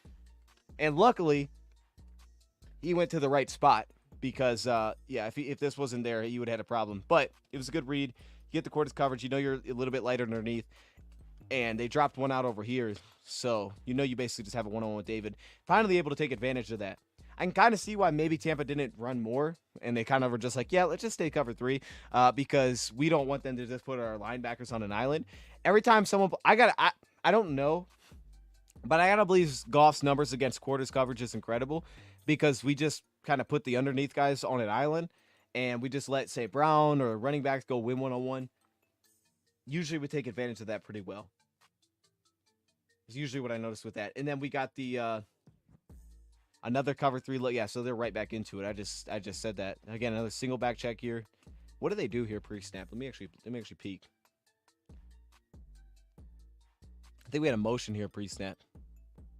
Did we have a motion? No, we didn't even have a motion pre-snap. Yeah, I think we're going through the front here. Another straight drop, I believe. So straight drop out of the checks. There's a short motion. They end up going to hit Jahmyr Gibbs here into the flat. Again, them going cover 3. Here's your late dropper. You can see how hard they're playing the flats. Look how wide he is. They're funneling everything back inside. Like, they weren't giving us, like, an out route or anything. And then, again, the linebackers did a nice job. Like, look at Britt. Look at Britt on St. Brown. Like, where else? The only place you could have thrown the ball is, like, this corner route. They try to set up, like, a post corner here. But if you look at Britt, man, he's right there on St. Brown. This would have been the one place to try to throw the ball late, is try to squeeze this in. I'm glad that they didn't try to do that, to be honest with you. And we just took the underneath fast. We kind of just waited for it. So good patience. Took the check down. I thought we showed some really good patience waiting on some of these plays, right? Oh, Diaby got clean. Yeah, we wouldn't have been able to do it. So, again, reads kind of forced out there. We go to the check down, but it's good patience to allow it to set up. And then we end up picking up the first down just by enough. Again, nothing after the catch, though. That's what's frustrating. We got nothing after the catch. Here we go. So this is what I was talking about. This is exactly what I was talking about. So when we were running down here, we had good on this drive. We've already seen good runs. Hold up. We've already seen good runs on this drive, and then all of a sudden you get down, inside the 20, and you can't run the ball anymore. And I get it. They have, an extra body in the box. And when I'm watching this, I don't even know if I love this. I don't even know if I love this check. But that being said, it still had a chance. We just missed our block. And it's just like we weren't executing when we got to these spots, man. We just basically lost our run game completely. You look at Laporta here, man. Lions run a stretch run. You get beat inside immediately on the play. So we saw the play where he pushes him inside. He gets him to the second level with another tight end's help. This time they kind of spread out on the edge here. And Laporta ends up losing this block to Joe, which is kind of understandable. But then you're forced into this cutback lane, and now the cutback lane is gone. You can see Penei Sewell does not get over top, reaching for the backside block. Which, again, it makes sense because he's in a 3 technique here on grade gains. There's the little push, though. But right here, I need you to, like, reset this block potentially. Try to wall this off, create a cutback lane. That doesn't happen. So now he's spilled back out, and you get a tackle for loss. Laporta run block grade was the lowest on offense thing. And that makes sense, man, because whether it was a lead blocker or even plays like this, it just wasn't great. And this is the problem. It's like, the only argument I could make is I would have liked to see the Lions go more downhill duo runs. I think I had them with, like, 2 duo runs where they would strong double team and then try to just push forward 4 or 5 yards. But they only did it a couple times. I think they both worked. They stuck to their stretch, which already worked on the drive. And, again, you get down there, and then it's just shut down, and the run doesn't happen. So now you're kind of forced to throw it again. And then this was the pass that I showed you guys on – I think this is the pass that I showed you guys after the game on Sunday that I didn't like from Goff, which was the miss here. This was the miss here. They go cover 4 blitz. Again, you get a same. They bring the slot, so he goes right into the slot blitz, which I like. You get the out route from J-Mo. J-Mo runs to the sticks. Goff throws it with a lot of anticipation and early here over the cornerback's hands, and you can see J-Mo's route like he's not even out of it yet. Wanting to throw before the route breaks, but this one the timing was just off. He's throwing this one. I like the anticipation, because it does make me feel good about going forward. But where he's throwing this ball, J-Mo's got to be like sitting that thing down now. He's still pushing upfield. My man's running to the sticks. Goff already let that thing go. And then he's rounding it above. I don't know who that's on, right? you a lot of times want them to go to the sticks. That being said, though, missed that one outside. That's one that we needed because that's an opportunity to take advantage of what they were doing defensively. And, you don't. So you have a bad run, then you have that. Then we go to the running back screen. I think I showed this one, too, because this was just bad blocking. Why you get Frank Ragnow in space here. He kind of loses his block. Davis ends up getting the stop. You got Kevin Zeitler shooting out here. Joe stays with it. Squeeze him outside. Frank Ragnow loses the block in space. And nobody's blocking in space, man. The screens were just shut down. Nobody's blocking. See it right here. Kevin Zeitler gets out there. But you see how Joe's just sticking with that play, man? We weren't able to get any of those defensive linemen out of the play. And Kevin Zeitler's redirect in space is not great anyways. And you get nothing on that, man. And that's frustrating, man. We just couldn't do anything with the screens. I got the plan coming in, right? Quarters coverage. Oh, there's 3 underneath defenders. Everybody's backed up. Let's go underneath of it. It's like, okay, I see you. But Joe gets out there and just disrupt. If Joe's not out there, hey, now you got a real shot. Joe is out there, though. And I can understand why they're not doing a straight drop back pass because they know, and you'll see it later, Tampa's just going to sit on the sticks. So when the line started to get away from, let's try to throw a screen, they just sat on the sticks against us. You know what I mean? They were just sitting on the sticks. So it was like, all right, we can't really throw to the stick. So instead of just checking it down for 4 yards, let's do a screen. It's like, all right, the screen makes sense. That's a good counter. If I'm playing Madden, I'd be like, hey, tight ends. I like that. I mean, not tight ends, sorry. I mean, running back screens. That's smart, right? They're light over there. That's smart. But Joe just makes a good play. He reads it like immediately. Like immediately Joe reads that. I think he saw Frank Ragnow take off and just got on top of that. It's just a good play by him. But again, then we get a whack block here. David makes a stop and you're forced to kick another field goal. I don't know. It's frustrating, man, because I don't think all the play calls were that bad. We just didn't execute anything. And you'll see when we kind of get away from it that it doesn't work either. That's what I'm saying. I think the check on that play was not a great spot because you don't always expect your tight ends to hold the block that long. To me, more of the issue was the backside where it's like, hey, Penei Sewell trying to reach block here. He doesn't get the reach block. Now there's no cutback lane for him either. I don't know that I love the check with the 8-man box to run the stretch play. But at least I want pause. They want pause. Let's get up 3 yards. If we can get a cutback lane, at least we can push forward for 3 yards. So yeah, not ideal there. Definitely not ideal there. Just because of the way that their edge lined up when he got to that 9. I think he was in a 9 technique. When he got outside of our tight end, it was going to be a difficult matchup straight up one-on-one with Sam LaPorta, and obviously we lost that one. My first week pick, I was 14-3, followed it up with 7-10. So many of week 2 games shook up. A lot of wildness. Weird thing is, I actually had a better week this week than last week. I'm hoping the other guys didn't. I didn't do great this week. I was 9-7. I'm hoping the other guys on Bleacher Report stunk it up, but I don't think they did. I'm like 2 games back right now, and I'm hoping. I'm like, let me just make up a game. Let me make up a game somewhere because it's a positive week in the sense that my week got better. But bro, side note, I wanted to take the Raiders over Baltimore so bad because of their defensive line, but I'm like, I don't think the Raiders can score. And then of course they end up scoring 26, and it's like, bro, I didn't think they'd be able to score enough to even make that realistic. And they did it. All of the upsets happened this week. Like I was trying to like not take too many because I'm like, I usually take too many upsets, but they all freaking happened this week, man. Everybody was getting upset.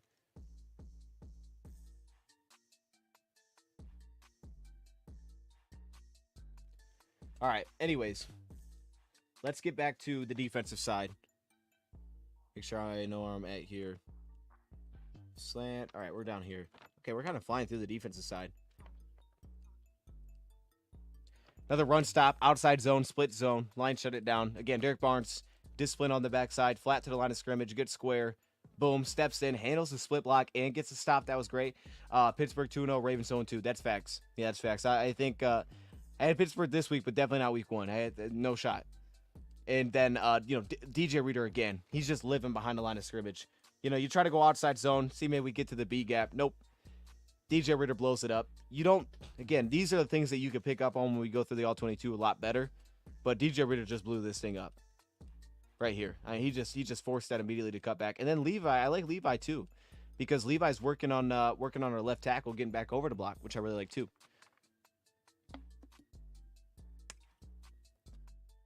Look at him right here, man. He's in a 4-eye. So he's got the inside gap. You can see him kind of lift up worse. Strong contact balance, gets back into the play. 0 yards on first down. Yeah, the defense is doing work, man.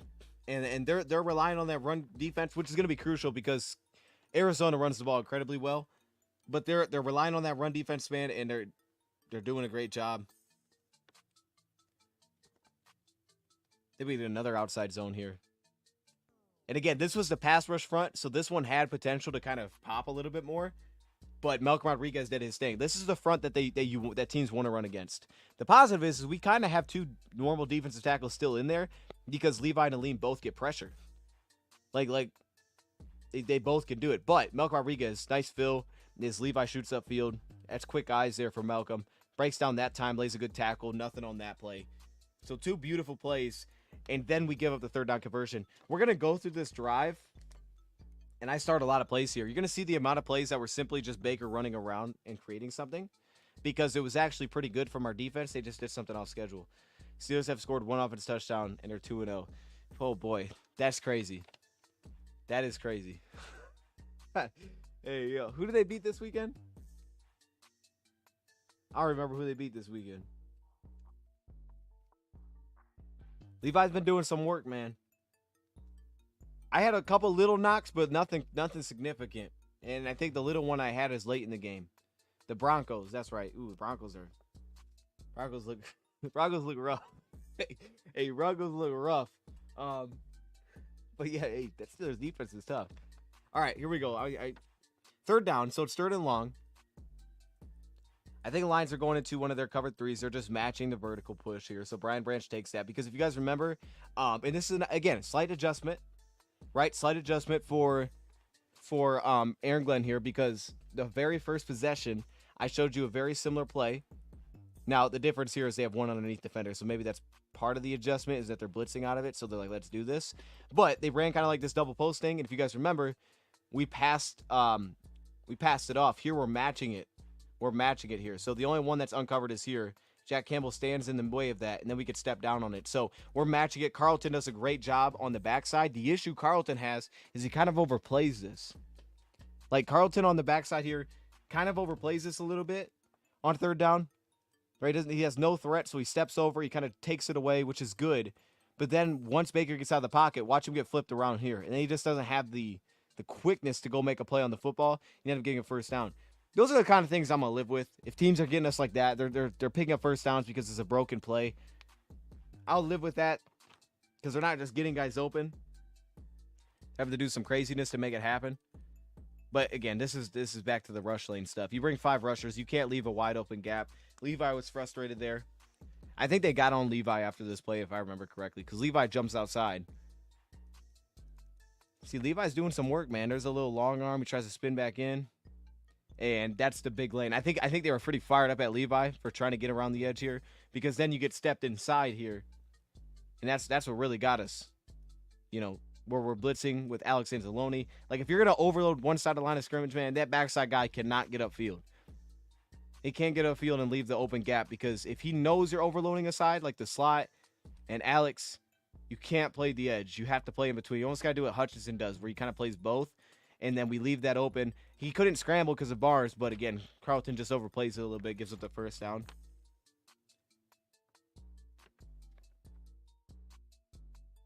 This was a Derek Barnes stop. I had Derek Barnes here on the stop. Shout out to Barnes here, man. They go to the dive play. You can see Barnes working on the tight end. Yeah, he got in that one. He got in that one a little bit. It's crazy. That's facts, though. Kyler going to take off. Levi playing DNF Davenport, didn't see that coming. Man, he was doing it in training camp, and, you know, he's been good there. I think he's been pretty good. The issue he's had is constantly getting over blocks. Like, I don't think he's been as dominant on tight ends as I would have hoped for. Like, even like this, like getting a clean shed. He gets in on the tackle, but it's still not clean. He's working on a tight end one-on-one. I want to see that be more clean. That way you can sit into both gaps there. But he still gets in on this tackle. Still gets the assist here with Derek Barnes.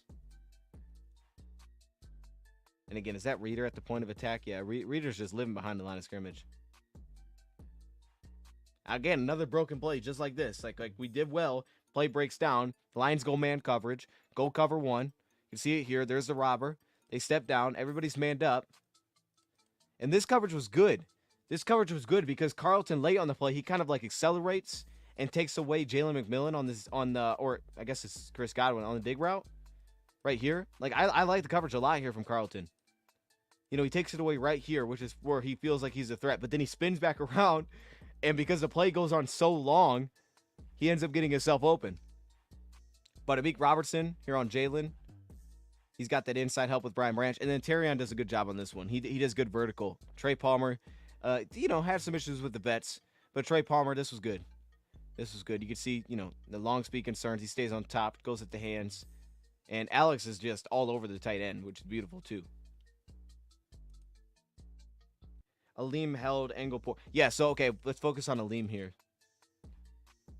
Yeah, that was the one. It was Aleem. Because, here's the thing. We're in a spot to make this stop. We're in a spot here to make this stop. And you watch Aleem McNeil. Watch him right here on his pass rush. Right? There's a step up. Aiden Hutchinson's doing a really good job trying to contain. And then Aleem McNeil right here. He takes a poor angle. He gets vertical up to try to get after the ball. Now he's in a weird spot. I thought he was held a little bit, and he's not happy about it. But, that being said, he took a weird angle to the ball. And it's not that he's taking off and running on us. He's just keeping the play alive way too darn long. He's just keeping the play along too long, man. We can't keep up with it. And then they give up the touchdown play. And again, it's really all set up just because the plays are taking too long. Should have got off the field on this possession. But again, two of their plays, their two successful plays, were really just broken plays. They were nothing that they were doing really on schedule. Lions kind of handled it on schedule. And then obviously you get the touchdown play, which, we said this live. It was a good scheme play, right? Lions going cover 3 again. You get the fake screen. Amik Robertson aggressively plays it. He's playing the flat. You get the sky roll here from Branch. He just plays it aggressively, and then they hit the blind spot of Terrion Arnold. We nearly had pressure. I mean, we did. We nearly had a sack. Mekhi Wingo, you're going to see him. I think he runs over the center here, if I remember correctly. Oh, no, he runs over Cody Mao. Okay, he runs over the right guard, and then they hit the wheel route. So they go post, and then they go wheel, and it's really because this is a stalk block. He's not running right into the wheel. Watch Godwin here. He shows the block, so Meek's playing this aggressively. There's a run fake, ball doesn't come out. Now he can't really help us. And then Terrion doesn't see this route because the block gets in his blind spot. Right here is where you would have to pass this off and then drop. And he doesn't do that. He keeps playing the post, and then you have the wide open route. So again, it's a good scheme beater for us. Almost got a sack. Almost got a sack, man. He was right there. But I do think, and yeah, he has that DN. I thought he'd have some flexibility there. Obviously, his length isn't great, so maybe that's part of the reason they don't love doing it. But I do think that the value of Mekhi Wingo, man, is he can play these rundowns. He can play the pass downs, but also play the run. So you can't just, attack him there because he's really good against the run in those spots. But they give the touchdown. That was just a good scheme beater, man. I'll give it to him. You can see Terrion was kind of frustrated after that one. And then we'll go back to the Lions offense. I loved how we made them work, though. They had the one big play there, but everything was off script. Those are things that you can fix. It's not a personnel issue. We can fix those things. We can make those better. Now, I want to point something out about this. So I came in after the game Sunday, and I was like, yo, the counter pull plays, they got to stop. This was a disaster, especially because we're running with Monty, which doesn't make any sense. And Monty, obviously, speed-wise, it's a big problem. But the big positive here is that the Lions had a little tweak in the second half for this guy, for the backside, because that was the thing blowing up these plays. It wasn't the front side, it was the backside guys. Also, Yaya Diaby made a beautiful play here. Their edge rushers were on one. All of these dudes were on one. Watch Diaby here. He's going to work into where Graham Glasgow pulls. Watch this. Graham Glasgow pulls, and look at him step down. He steps across the line of scrimmage. Bad seal block there from Decker. And he's actually the guy that gets in there for the TFL. He shuts it down. He steps in the run lane. But then on the backside here, the Lions had to throw some extra bodies to kind of deal with Whitehead. Because he runs right by St. Brown. St. Brown doesn't really do anything there for him. And then Diaby steps in, so Dave Montgomery's all of a sudden, now it's like, well, do I cut back? I can't cut back. Boom, I'm hit. And you get a TFL. Thing was immediate. Do I think Davenport plays? Man, I hope so. I heard that he didn't want to speak to me there or whatever. So I'm hoping that means that he's okay. I know he's going through it, dude. That guy has always been banged up. I'm gonna say yes. So let's get the early positive energy. I'm gonna say yes. I guess we'll find out tomorrow. But I'm optimistic with Davenport that he'll be all right. He was listed as doubtful. They didn't put him as out immediately. So I'm optimistic that he'll actually end up being okay. Bucks got 4 penalties, 35 yards. That's it? Yeah, that's wild. That's wild. Okay, offense. Where are we at here? I gotta figure out where we're at. We're down here. We're down here. Pass breakup for Jamel Dean. They go back to cover 6 after a poor run. Right now they're keeping everything in front of us. They kind of double team the outside here. And you know, the read is right. They're taking advantage of the hard flat, even in cover 6 here, by having the tight end leak out there because it keeps the flat defender honest. He races out to the flat. The read is right here to Saint. The only thing I think Goff could have done better here is tried to put his eye, because I couldn't tell. I think his eyes are looking at Saint this time, is trying to put his eyes elsewhere just to give St. Brown maybe a little bit more time of not getting tapped. He may have either way because Jamel Dean can just read the route and drive on it. But just to maybe keep Amon-Ra St. Brown from being hit on the catch at the catch point. And then also the ball placement could have been a little bit more inside. It kind of got out just a tad on him. Still a catchable ball, though. I still want to see St. Brown, the big money St. Brown, come up with this one. I still want to see him make this grab. It's contested, but I want to see him finish there. He doesn't. Jamel Dean breaks it out. Now, we end up doing the fake punt on this drive, so this drive is fine. I love this ball in the next one. Cover 3 again, aggressive into the flats. It's a 3rd down and long. I think he threw a pretty ball, one of his best balls to Tim Patrick. We just don't come up with it. You know, you got actually, this may have been, yeah, this was cover 3. Again, and here's the weird thing. This is why I was saying, like, they're playing cover 3, but look at the depth that they're playing with, man. They're just sitting on the sticks. You can see the depth that the safety's playing with here. He's staying on top of St. Brown, right? St. Brown can't get behind the coverage. So they're doing a nice job playing with just a ton of depth, kind of funneling us to certain spots. This time, the advantage is, hey, go to the numbers, get outside of it, simplify it. You can see how wide David's getting. So Goff inside, eyes are really good here. They're disciplined. They start middle of the field. Plants, comes back outside, throws a really nice ball. That one, to me, again, simply, you just got to toe tap. Like, Tim Patrick has to get his feet down here. He doesn't get his feet down. I like where the timing seemed to be on a good spot for a guy that's just now stepping in, first game elevated. And I think he's going to have a real role within this team. There's Diaby on the pressure. But it's not like it really affected the pass. Like, this is a good ball. This is where I want the ball to be. He just got to toe tap. He got to slide, get that right foot down. He doesn't. All of a sudden, you know, we're technically having to punt, but Sione Vaki does his thing. I haven't even seen this play, so I'm going to let this thing kind of roll for a second. Oh, he's stumbling, but yeah, that's money. That's money. I hear the 49ers have not won in Minnesota like 30 years. Dang, I don't know if that's real or not, but it might be. I know they didn't last year. Was that in Minnesota last? I think it was in Minnesota last year. That might be real, because they probably, you know, they don't play a ton outside every 4 years or something. That could be real. I could see that. It's crazy though.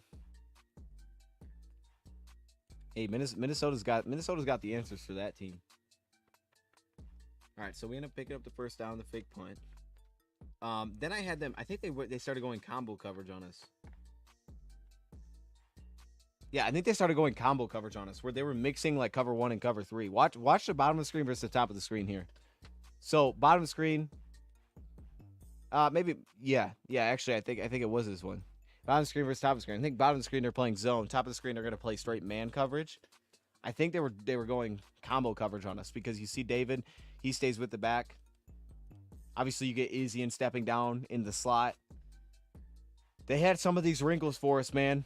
And it specifically, I think it was a good plan for the play action stuff because it kind of threw us off a little bit. Like, we couldn't just cross the entire field and have a guy open up in his zone window because they were playing both man and zone. So the bottom here, you get more of like your pure zone look. Dean passes it off to the safety. But on the bottom, you get man coverage. So it was a nice little wrinkle, man, to go combo coverage against us in this game. And then they broke it up. Amon-Ra St. Brown running the crosser again. That's if I remember correctly, that was really the only place to go with this football. Because you got the deep post over top. That would have been the other place. You could have tried to hit the deep post over top. Right? You could have tried to hit this one with the safety driving. But by the time Jordan Whitehead drove and then Diaby hitting him, you couldn't really wait for that. You kind of just had to go where you went with Saint. He didn't stare it down, which was cool. He just hit his back foot and let it go. Again, I'm not mad at this one. Only thing he could have done is maybe try to pull him back out of the route. That would have been the only thing. See St. Brown kind of sitting into the window, but again, he breaks it up here. That would been the only thing. Yeah, it is. I don't know if you're talking about that's crazy or you're talking about this crazy, but yeah, the combo coverage was pretty slick. I see them. I see them. Sewell gets beat on the block here. You guys kind of force it out, and I could see why Goff at the game felt like he was in a rhythm because he was letting that thing go, and even with some pressure, like you're seeing him make some nice throws in here. I can see why he felt like he was in a rhythm.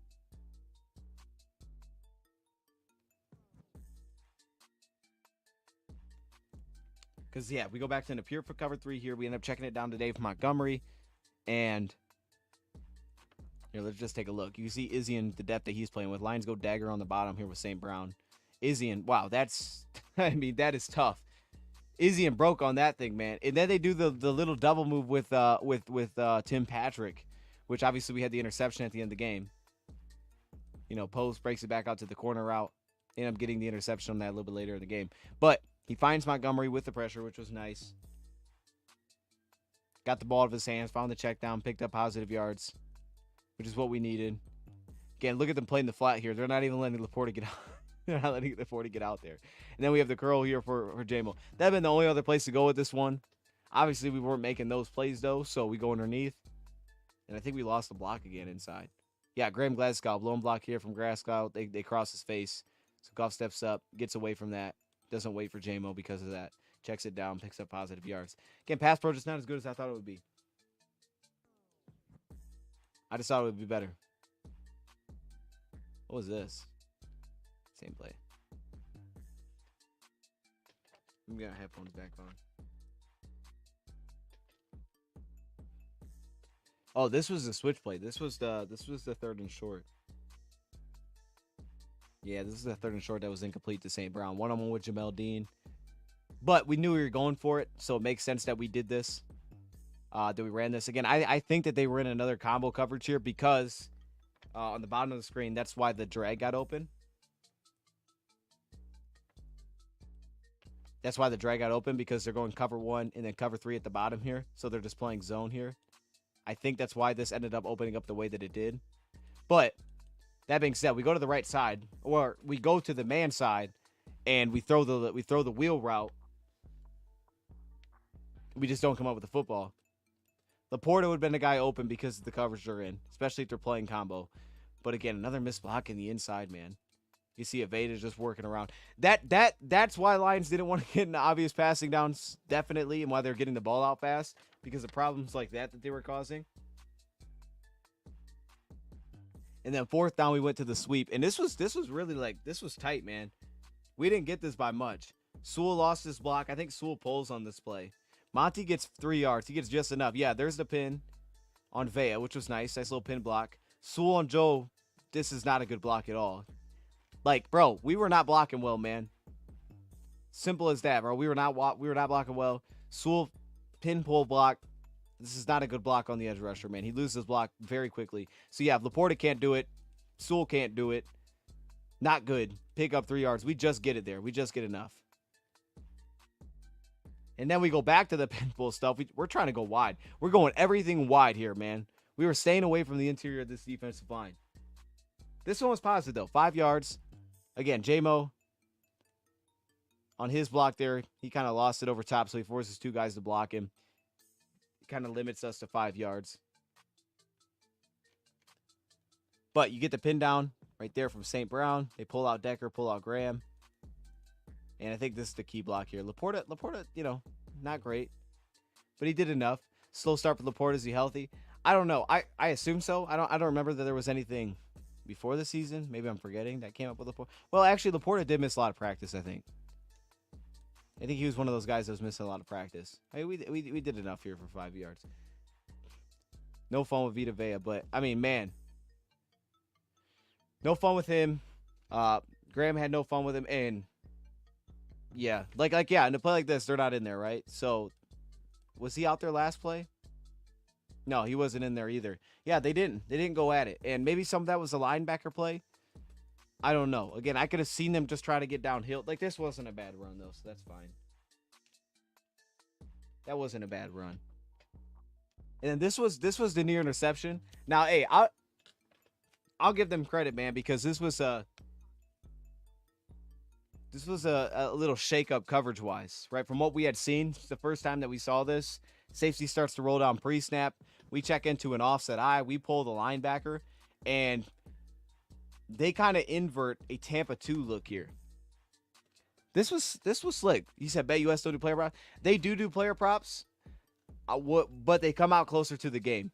So the markets, like the early games are at like 16 right now. Closer to the game, like when we would do them, I think we'd pop them on Saturday. You got to do it closer to the game. I guess they probably don't do it because of the injury report, but you have to wait till the game gets closer. And then you'll have to go to the odds and lines, and you have to click on player props. But yeah, this was a slick coverage here, man. This was slick because they rotated their coverage over. Yeah, this is not what I expected from them in coverage, man. Them going Tampa 2 like this. I think it threw us off, especially by the way they did, because you see the safety drop. Maybe you're thinking, oh, he's playing the flat. He's playing the flat. But then you realize, like, oh, there's actually no cornerback out here. He's just playing underneath. And the problem that gave us is that, he could play underneath here, so he doesn't have to really worry about St. Brown. And St. Brown kind of fades his route to the coverage, right? You see him kind of work back upfield here with the underneath coverage. But this thing ain't open. Goff had pressure. He just throws it. That was a bad decision just to throw that.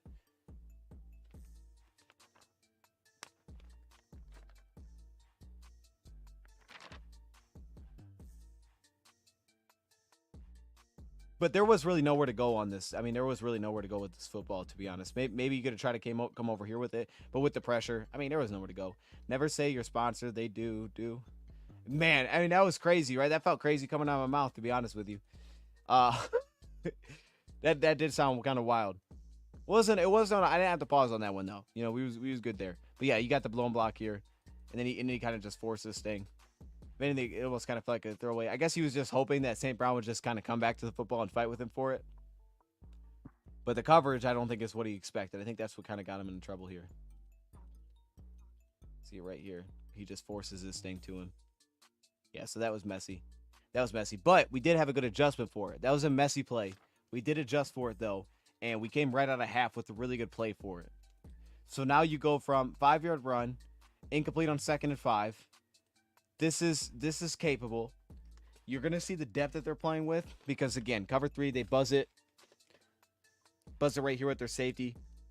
And that's where Goff goes.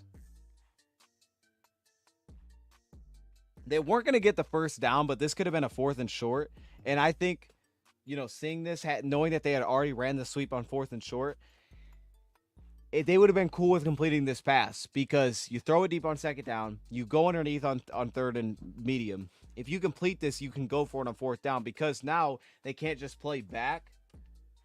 They can't just play with a ton of depth and say keep it in front of us. They're not going to get the first down, but you got to make this grab. Like you run the drag here. You can see how far back they're playing. Like, so this isn't really open up. Jamel Dean's kind of all over Sam Laporta anyway. That doesn't open up. Top of the screen. This doesn't open up. We run the drag, which is kind of your clear out route here. And then you have J-Mo on like this weird out route. The thing is though, like this is one that has to be caught. Even if it's 4th and 3, you got to catch this. You got to make it 4th and manageable because then we can keep everything open. But they're playing everybody to the sticks, which is why this pass is thrown. So you just have to catch this pass here, man. Make it a 4th and 2, and then we can go for it again. But you don't, and now we have to punt because you don't make that grab. Now it's 4th and 6. I guess maybe we could have tried to kick. Could we have tried to kick a field from here?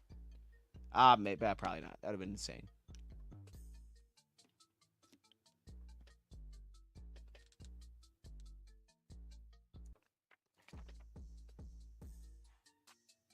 Hey, dude, the girls or something like that. Hey, now that did sound crazy. I heard it when I said it.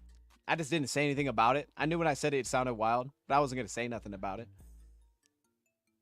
Most of our over the passes go to Laporta. We have to get him more involved. I'm with you, man. It's just the frustrating thing is, because I'm with you, I would like to see some more designs for Saint. The thing is like the plays are still there to be made. So regardless to me, like some of these like who are trying to get involved, the plays have to be made. Like if you told me like, hey, St. Brown's gonna drop this, like bro, St. gotta catch the football, dog. And again, they're playing with so much depth. Like, regardless of who I'm running that dig route with, he's probably not going to be open. Oh, over the middle. Yeah. But again, that was a lot of credit to Tampa. You'll see it as we continue. Like, they're playing with so much depth in the middle of the field. They were making everything kind of go underneath. And Laporta got involved in the sense that he got a couple checkdowns because of that. I would maybe like to see Laporta more in the red zone. Maybe he could help us get going there a little bit. All right, we're back to the defensive side. We're all over the place, man. The second half gets a lot better. For a minute, it gets better, and then it's not good. So they had the fake screen play. They start off with the RPO here.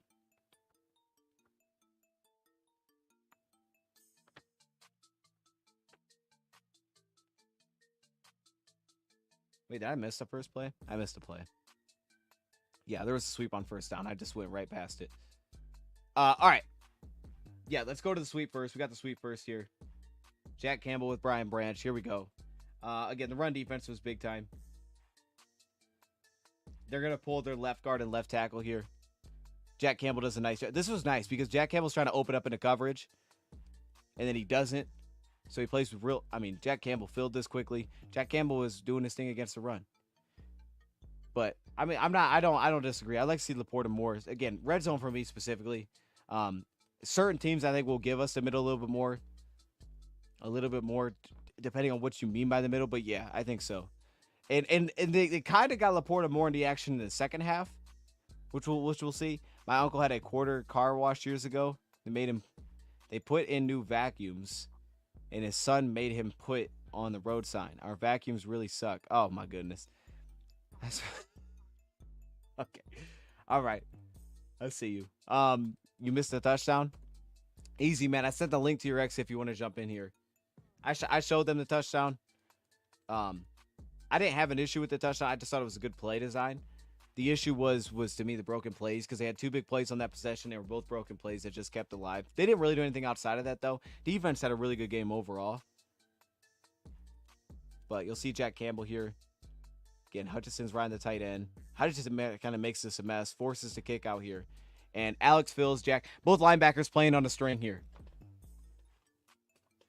Playing well together here, man. And they're a little bit lighter on the box, man. They really got technically 6, but maybe 7 if you want to count Barnes. Jack was just on point, man. He shut that thing down. And then again, second and long, because that lines get aggressive with the blitz. But they end up hitting us with the RPO. The RPO was the one thing that kind of was the thing that had success for them. That was one thing that kind of kept them going a little bit, was the little RPO stuff. You bring Amik Robertson a little bit early here, so he pulls it down and just gets it out quickly. That was the one thing that kept them going, really, to be honest, was the efficiency offensively was the RPOs. But we started to kind of pull back and take that away. Here, Evans on Terrion, he kind of overran the play. That's it here, man. You go cover 3. You bring the blitz. You bring the 5-man rush. Actually, we're not even blitzing here. We're really just bringing a 4-man rush. We're playing sky left here. So Branch is going to play the flat this side. Terrion's got the one-on-one here with Evans. He's got to squeeze this back inside, and he just overplays it. Probably worried about the vertical shot. This is a good route. This is a good route by Mike Evans. They actually ran some really nice routes. A couple of their big plays were beautiful routes, man. This is a good route. When he set this one down on Terrion, pushing that thing vertical, that was nice. That was nice. There's the outbreak. Boom. First down on Terrion. See, Hutchinson got in there, but the first read's completed. It's usually how it goes, man. Same thing on the flip side. Some of the sacks that Tampa didn't get it, at least we hurried them, and we forced them to go to the first read. But if the first read is completed, usually that's going to be the result. Back to the sweep here. They pull a couple. Again, the Lions kind of cause some havoc here. Anzalone gets in on the tackle.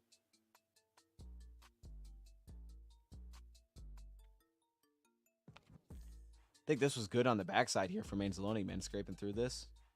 Working through all this traffic, getting in there. Jack Campbell definitely showing up against the run for sure. Jack Campbell's doing some work for us. You see they're going to go at Wingo. There's Hutch. Takes on the nice lead block. I like that. And then they pick up Jack. Jack gets off it. But it's Alex Anzalone on the backside. Linebackers are playing well. Linebackers playing well. We showed Barnes playing well. Linebackers playing well. Who is that on the backside? I didn't even notice that. That was Pascal. Yeah, he lit up. He lit up Wirfs. But Wirfs did his job. Wirfs did his job. He's trying to seal this down. Wirfs did his job. There's a little bit of mess caused in here by DJ Reader. It's always DJ Reader, man.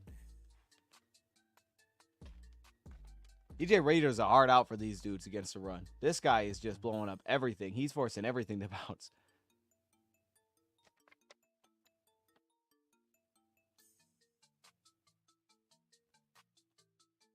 And then we get a key sack. This was a crucial sack for us. Cover one, we keep one guy underneath. That's going to be our linebacker.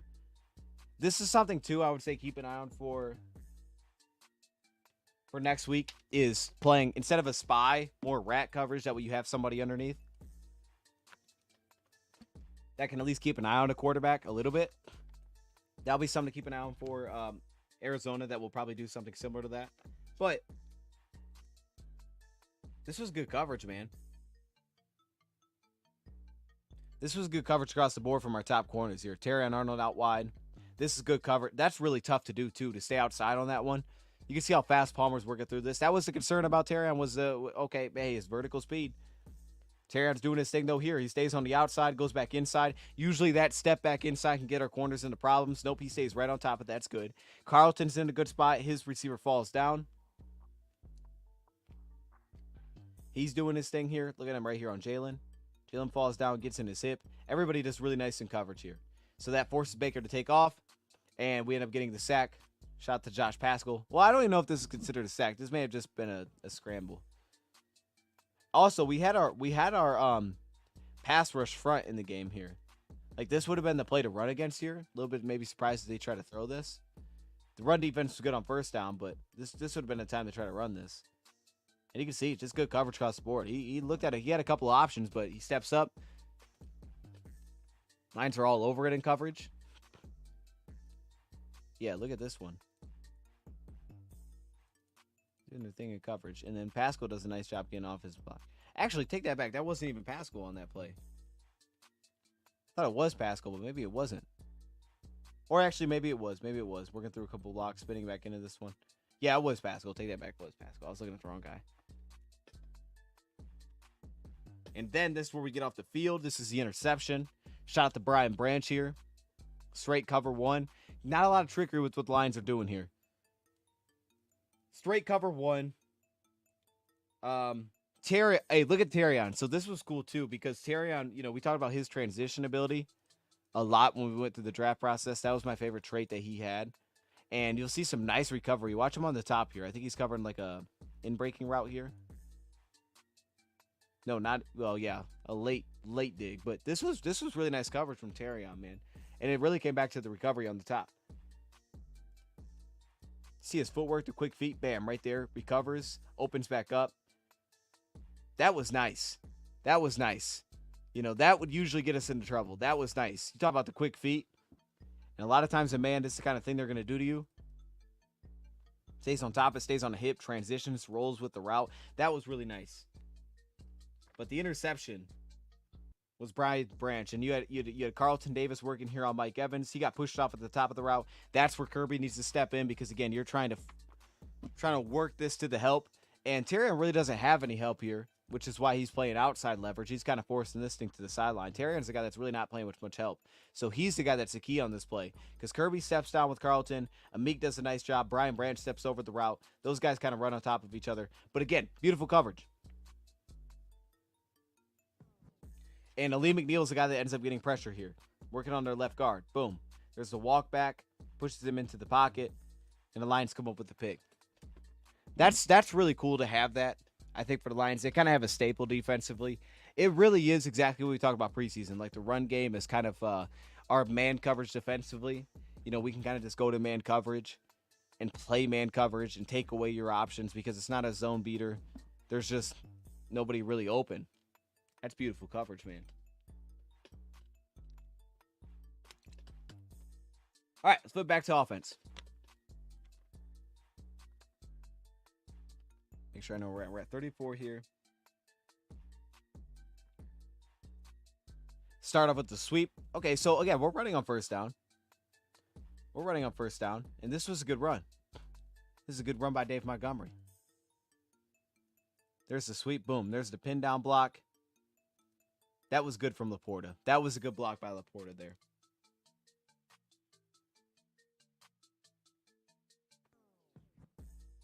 Yeah, this was good. This was good. That pin down block. Now, the issue was right here. Good thing Montgomery got through it. But the issue was Taylor Decker here on Logan Hall. He did just enough. But this seal down block here, you can see Logan Hall rolls back over top of the block. That was the key. And then again, Whitehead in space was just tackling everybody. We didn't do much more beyond what we did well. That sounded crazy. That sounded like a tongue twister. I'm saying we blocked well there, but we didn't create much beyond the block. Their linebackers in safety, you could say, won the battle against our backspan.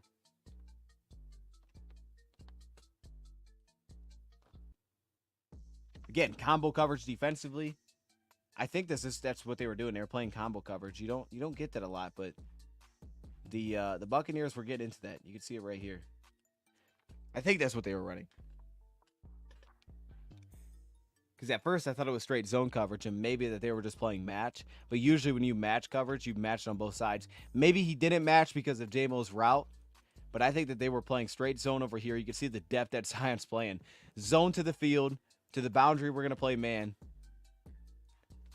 And St. Brown gets open here.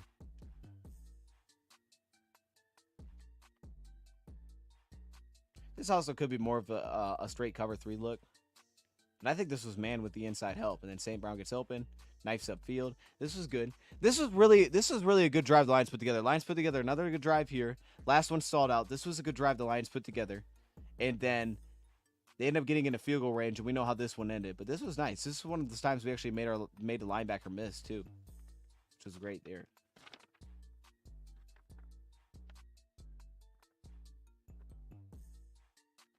This one was batted at the line. This was another cover 3 look.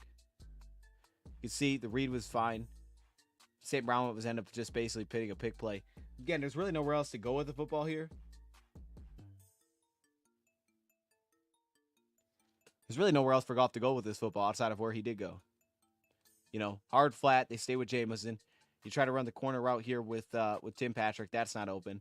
There's the big play. This is what I was saying. Tampa Bay had a lot of plays in this game where I was like, I don't really know where else Goff was supposed to go with the football outside of where he actually went with the football. And this was one of them. Again, blown block by Graham Glasgow. That's part of the reason that this was what it was. Vea on Frank breaks it up. But great gains. Like, Graham didn't have a great game. Graham will be someone to keep an eye on because Graham played well last year in pass protection, but he was our worst pass protector outside of Jonah Jackson, but he was just such a good run blocker. It kind of helped make up for it. However, he was the guy that would have 2 like really bad games, and it was Green Bay last season. He kind of had that here against Tampa Bay. You could see it even again here now working on Vea. He was the guy that kind of had that happen again today or in this game. And then Patrick was the guy that ended up getting us the first down. They're buzzing the coverage. Again, you can see the depth that they're playing with. He's getting himself towards the outside. They're funneling everything back in. You see how wide they're getting. They're kind of getting on the running back here. And look at the depth. Now, part of this is that it's before half.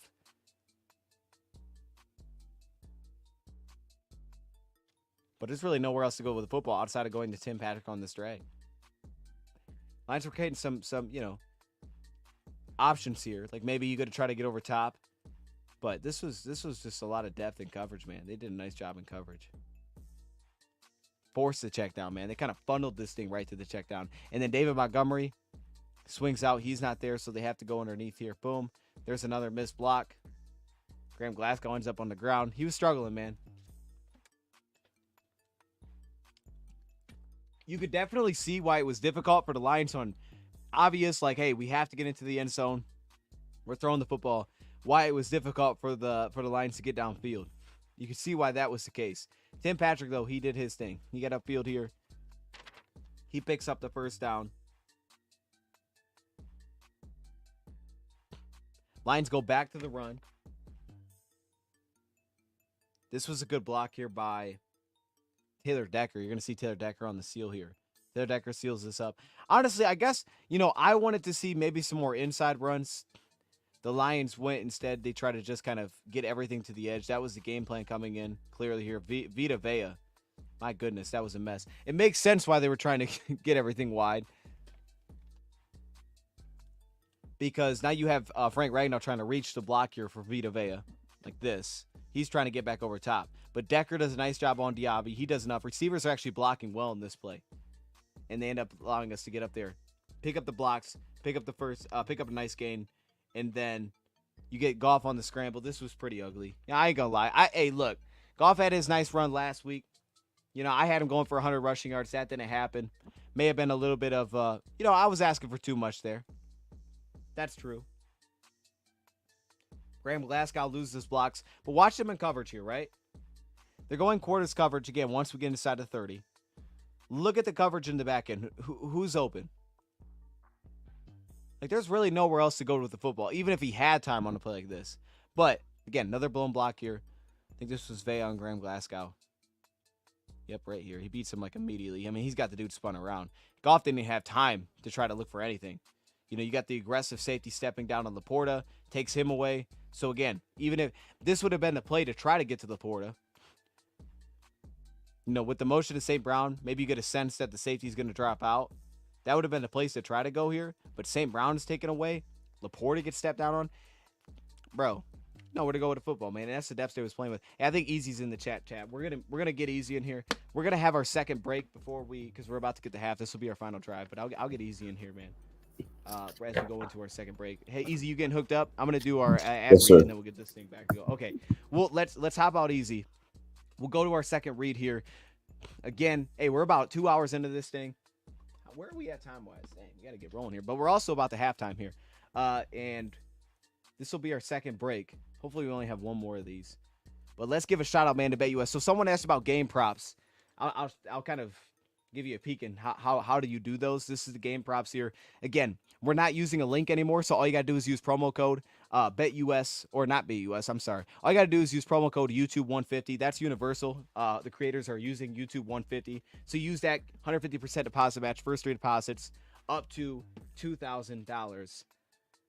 And this is how you would get to those. So you end up going to the NFL lines for the guy that asked. It'll pop up with this, and then you go right here to game props. So you're asking about player props. You go to game props, and they'll have like tons of them, and they'll end up getting players involved, like how many yards is this player, they're going to have that kind of thing. So you'll get those options. Just right now, that's kind of limited because they're so far out from the game. I think they're kind of waiting for injury reports. And also, I've had in the past them not just include certain players. Like, there was a game I was like, oh, I like Khalif for this game. I think his odds would be good. They didn't even put Khalif in there. I was like, okay, they're slick.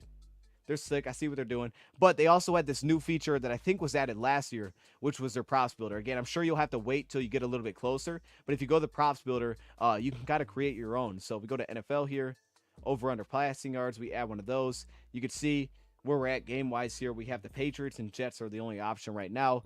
Over under this many yards, and then you can start to build these out, and you can actually build a ticket with their props builder. So that was cool. Used that a couple times last year, didn't use it a ton, but that's another option too to do it. So again, use YouTube 150 because you actually get a better sign-up bonus than what they're offering over here on the website, what they're showcasing here. And then, we showed this yesterday. I don't know if anybody's doing it. They got an entertainment option, novelty. I haven't even clicked on novelty. I don't know what that is. They had one that you could bet on who's going to win, the race.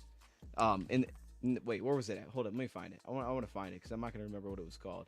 Yeah, politics. They got politics. You can bet on politics. I don't know where you're going to get that from with sports betting, but you can bet on politics. So there you go. Check that out. That's BetUS. Shout out to BetUS. Yeah, hey, Easy, I see you. We've been rolling for 2 hours. We're rolling like crazy here. But, hey, I made a commitment, man. I said we were going to get through the whole game. That novelty option is new.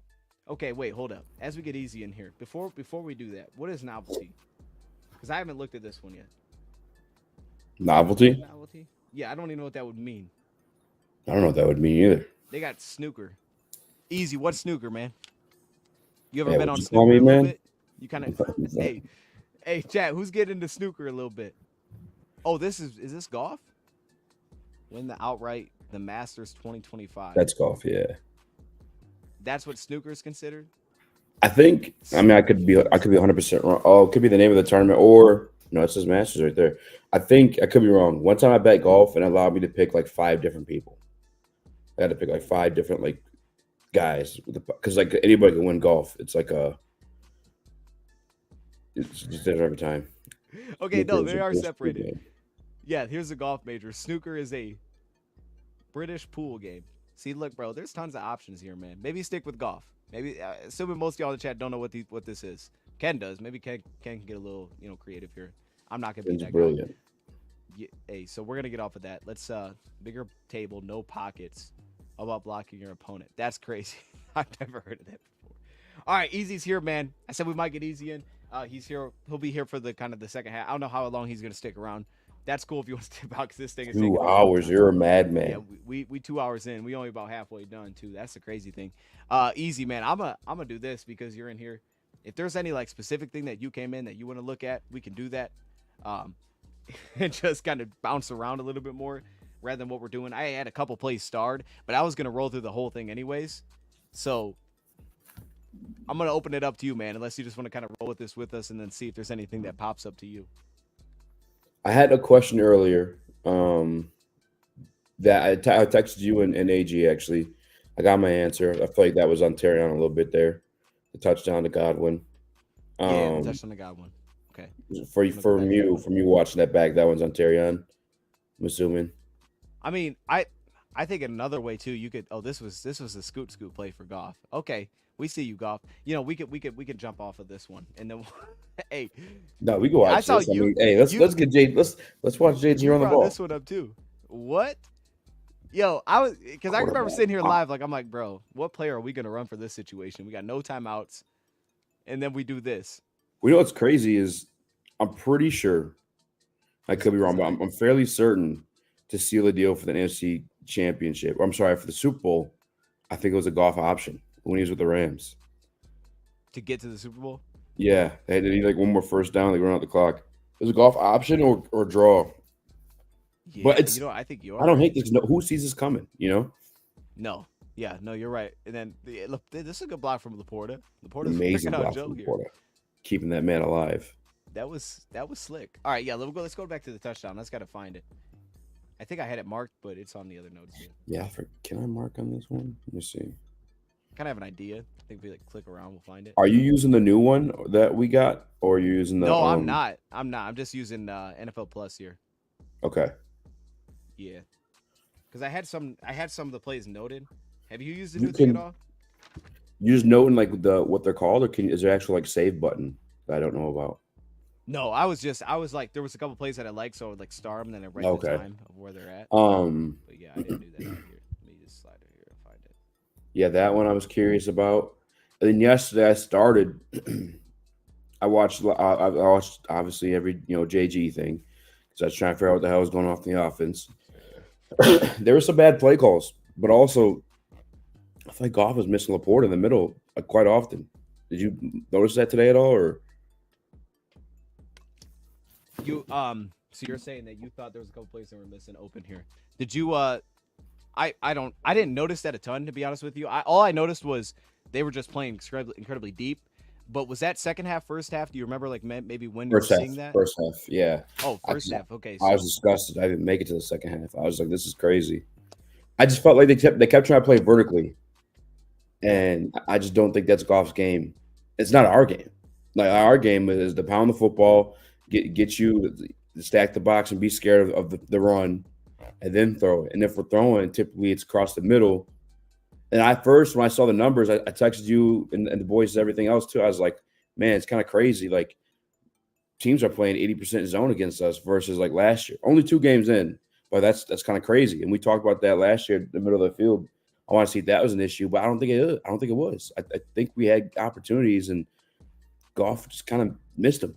And Ben just kept calling the game that way. It was annoying. It was driving me nuts. Okay. Yeah, I mean, we'll roll back. I'll kind of skim through them. We can see if we can find those. This is the touchdown play. I end up getting up to the touchdown here. This is what I put in the chat. This is what I had in my notes. This one I think was a little bit easier to see just because it was I mean, you can see where they were rolling to here. Also, there's certain plays easy where I'm just like, yo, I credit to the offense. This is a good beater for the play. This is one of them, because they sell the run well, but then they utilize like this is what I was saying, the stalk block here with Godwin on Amik Robertson. So he's thinking that this thing is screen. He drives down. And then if you are playing cover 3, which it looks like they are, cover 3, you're playing this sky coverage here. So then your flat defender drives on the fake screen. And then once he gets behind that, and Terrion's already pulled out of the play, like if I'm looking at this thing, and if Godwin goes to this wheel route immediately, we have a chance for Terrion to pass this off with Kirby. And I still maybe would have liked to see him do something like that, like to still see that it's breaking over the middle, and maybe have some communication here. But I mean, I think everybody's expecting screen. He doesn't pass it off, so then you get the wheel route that's wide open. I just thought it was a good play by the offense to make this thing happen. And really, this whole drive was kept alive by the two broken plays that Baker had. But I don't know. Is there something that you saw in this one that I'm not seeing here that stood out to you? But yeah, I thought it was either, Terrion not passing it off / Amit got pulled down by the screen. And that kind of got us into trouble because maybe Jack can run out there. Jack's not really going to get into a spot to take this away. But this is not this against is Chris me on these Godwin. two. Yeah. So would it be Kirby Joseph he's passing it off to in that situation? Because Kirby was in the middle of the field too for Mike, it looked like. Yeah. Kirby would have been the guy to pass it off to because, yeah. I mean, Carlton Davis actually had a responsibility. It looks like you're on the backside. Yeah, he was kind of getting held up here. So that would have been the only guy is you pass it off here and then he drops back out. But I don't think that either of them even saw it. It looks, I mean, Terrion definitely didn't Branch. see it. Is that Branch? Right here? Yeah, that is. Yeah, this is Branch here. Said, and then, looks like the running back actually fell down. Branch probably would have taken the running back. That'd have been the only thing is these two right here. Yeah. That'd have been the only two that could have found this. And we blame more Terrion or Kirby? To me, it's on Kirby a little bit more maybe because I want to see Kirby tell him like, yo, I'm gonna take it. You will pause, hold up. Why does every time Easy come here we start saying crazy? Anyways, he's not gonna take it, but he's this is where like, if I'm Kirby, man, like, yo, Kirby got to say something to him, man. Yeah. Because like you got to let him know right here he's got to find this and switch this off with Terrion. But either way, I think it's between those two that's not handling this at all. Yeah. And they get the touchdown. I can see why Terrion wouldn't see it early. I can see why he wouldn't see the touchdown with the fake screen, and he's already pulled out of the play right here. And I don't think Baker even did much with his eyes. I think Baker's looking over there. So, and maybe here'd be the other thing. Maybe they're expecting Amik to carry this route. Like if you were matching this, maybe they're thinking Amik's going to stick with this, but he's already pulled out, but he just bit on the screen. Maybe that's the other part of this too, is that they thought Amik was going to be able to pick that up. But it looks like after the play from this angle that Terrion's just straight frustrated. Like there was no frustration of Terrion on Amik.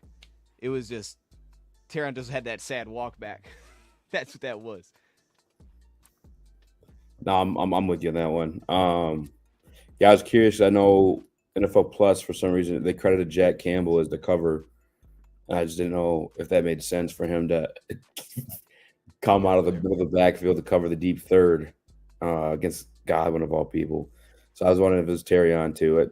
I was confused by that. Okay, so they put Jack Campbell on that? Yeah, but PFF had Terrion. That's what I would think, man. I would just think it's Terrion. But I mean, I guess, if it is Jack can get out there and try to get out. Like, Jack's not going to get into a spot to make this play. Yeah. Because he would have been leaving his zone to get here. Like, he would be the guy that's the guy getting – I mean, Jack, had no – he wasn't playing this play at all. Yeah, no. I think it was just that simple. I think, he was playing the outside third here, and because they delayed it, and because Terrion took it away, and this actually happened to Terrion, I think it was early in the game too, or maybe it was a little bit later, when he just ran that little, out route on him on the same coverage. Like, he was super aggressive, protective, being over top. So it kind of happened twice in a wave to him. And then I think just having no pass off there between him and Kirby, you give the touchdown. My man said Jared Goff runs a 4.17. Y'all think I believe it. Still been on the field with the club, especially against Mike Evans. I peeped too. Yeah. I think that they rushed 5 every time against JG, which is a different fifth guy. Yeah. Yeah. No, I just thought it was brilliant. I thought it was beautiful play calling. A lot of blitzing, bro. Yeah, they blitz at was the third highest rate in football, and this year it's working a little bit better for them because last year it didn't work that well. Yeah. I'll say this easy. I thought this. I didn't think their pass protection was good at all. I thought I thought that it would be better than what I expected. I thought we'd have a better game, I thought Vea, he's a little bit of a threat. I didn't think he'd be a He is huge a threat. dog. Turns out he was. It turns Yeah, out he he was. is a problem. Hey, Greg Gaines got. I mean, not Greg Gaines. Graham Glasgow, I thought had a really bad day. Frank Ragnow had a bad day. So this would be one right here you're talking about where they bring 5 rushers. Yeah, they did that a lot. I think that's always kind of a Bucks thing is to bring 5. And this is my thing, Easy. I think this is why they do kind of what they do in terms of throwing the ball early because they're trying to limit all the games. Because at least if you're getting a 5th rusher, okay, they got a 5th rusher, we can block it up. But if you start running all these stunts and stuff, we were getting into big trouble there. So I think the idea of throwing it early was we're going to try to limit all the games. And then that way, I don't know if I lost you or if it's my internet or your internet. You're frozen. Chat.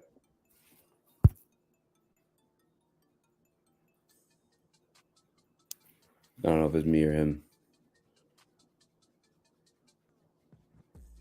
Maybe it's okay. okay, now I'm back. What the heck? You're back. Yeah, what the? Okay, I don't know where I cut off. It looks like you were saying something. So if you're saying something, go ahead, man. My bad. No, I didn't know if it was okay. Cool. I don't know the hell's going on right there. No, I was only saying that because you cut out. That's all I was saying.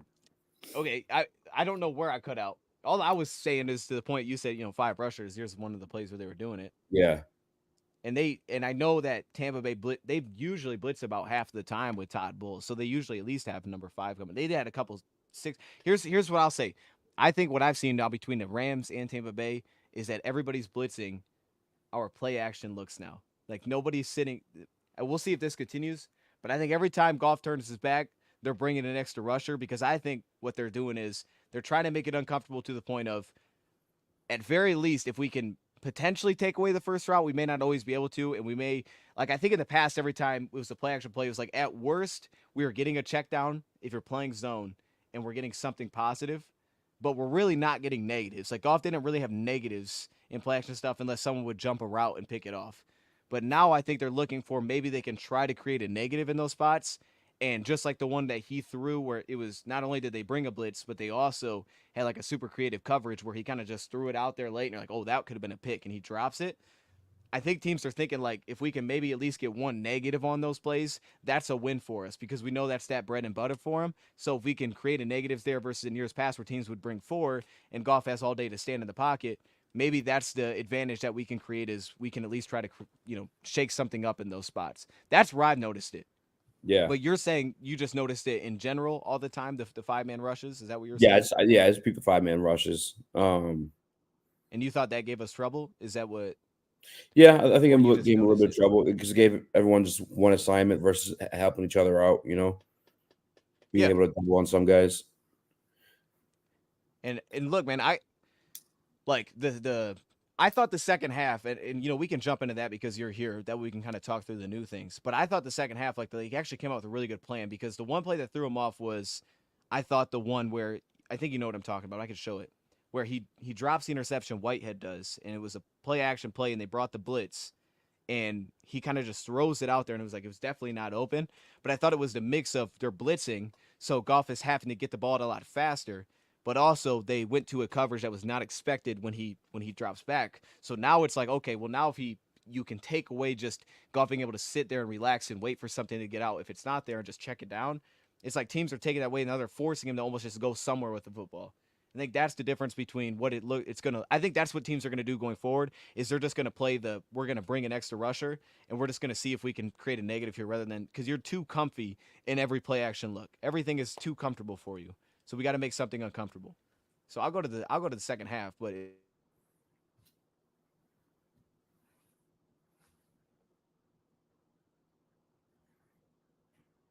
Did he freeze for you guys?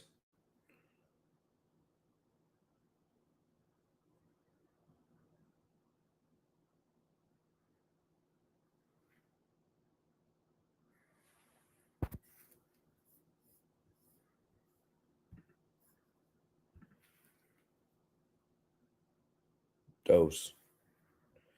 I think me on your internet is making you slow down, or was this happening earlier? Tell us a Okay, joke, Easy. dude. I think I got it. I think I got it. I think I got it easy. I think I fixed it. I'm just gonna stop. I don't know what's going on, bro. Like this is not happening earlier. I'm just gonna change my network here and just go safe with this one. I'm just gonna What's play going on? it safe.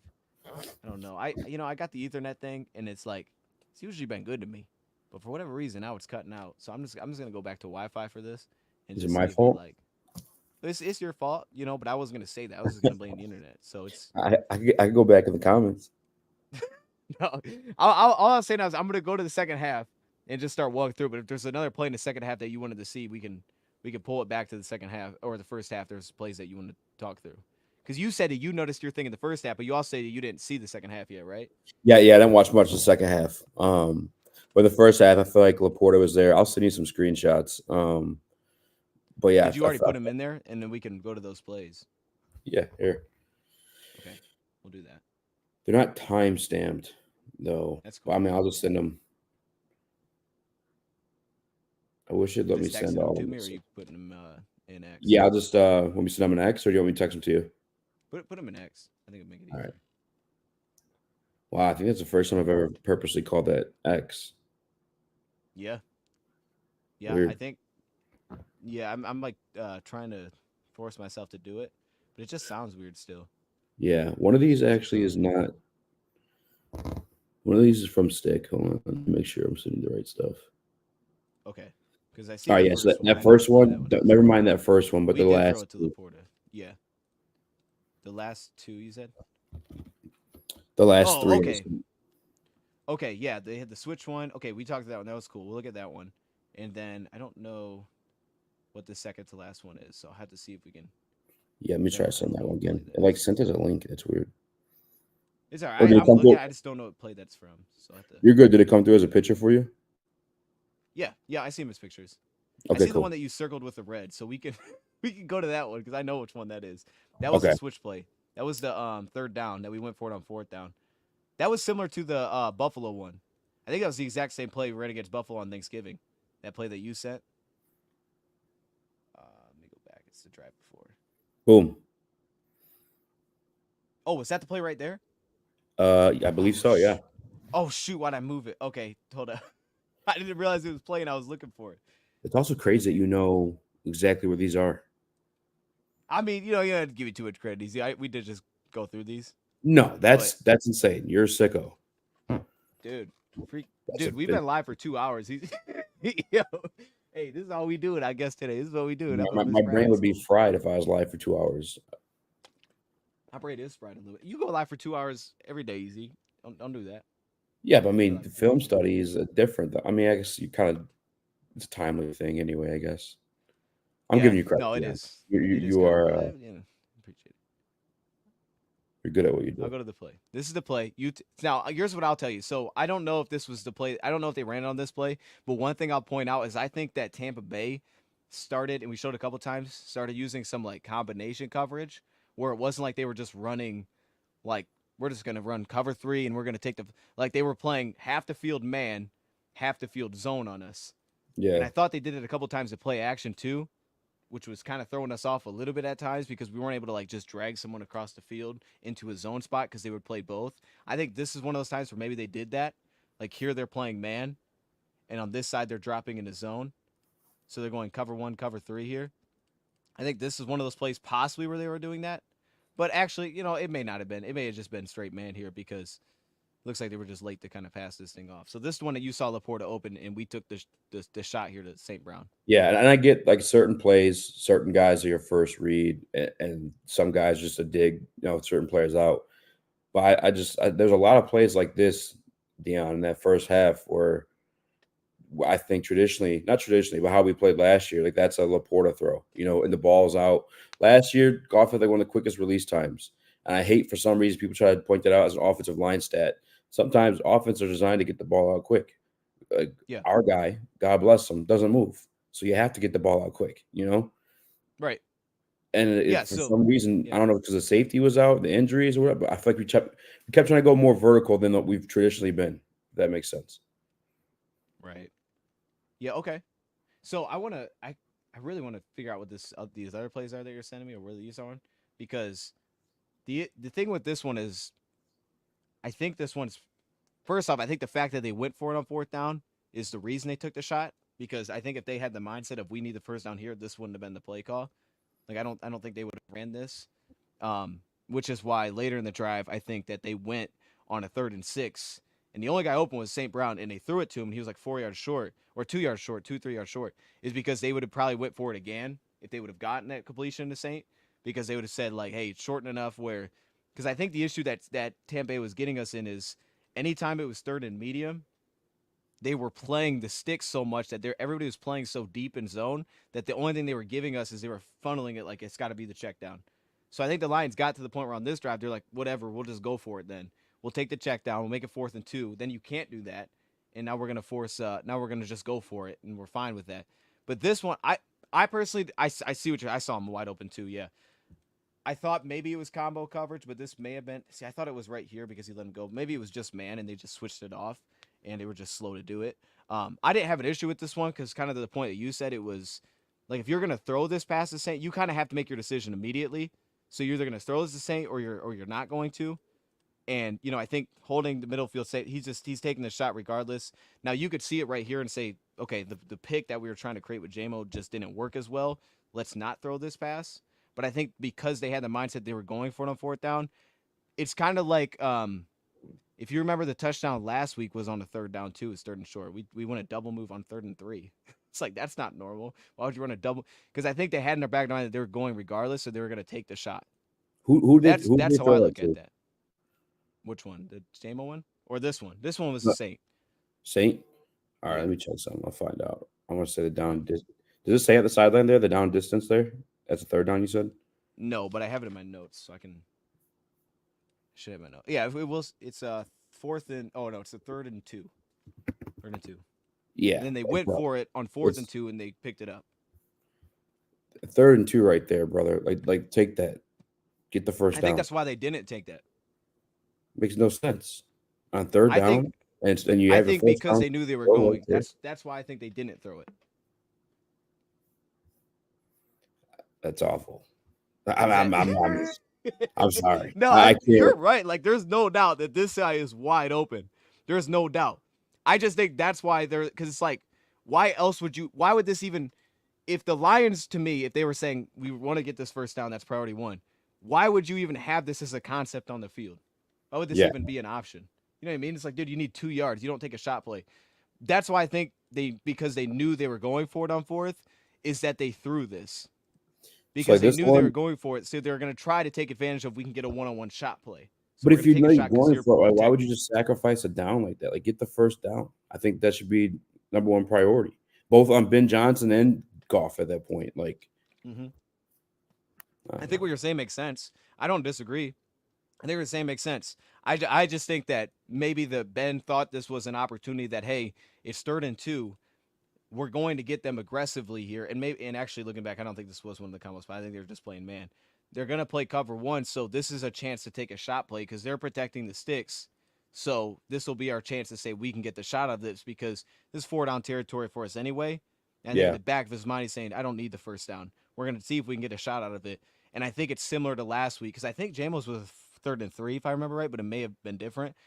And I think that's why they were like, let's take the shot play here instead of running. Because if you look at that play, there was no routes that were even, none of the routes that we ran, we took the shot play to JMO last week, were like, that's a first down type of route. Everybody went deep. It was like, okay, this doesn't make any sense.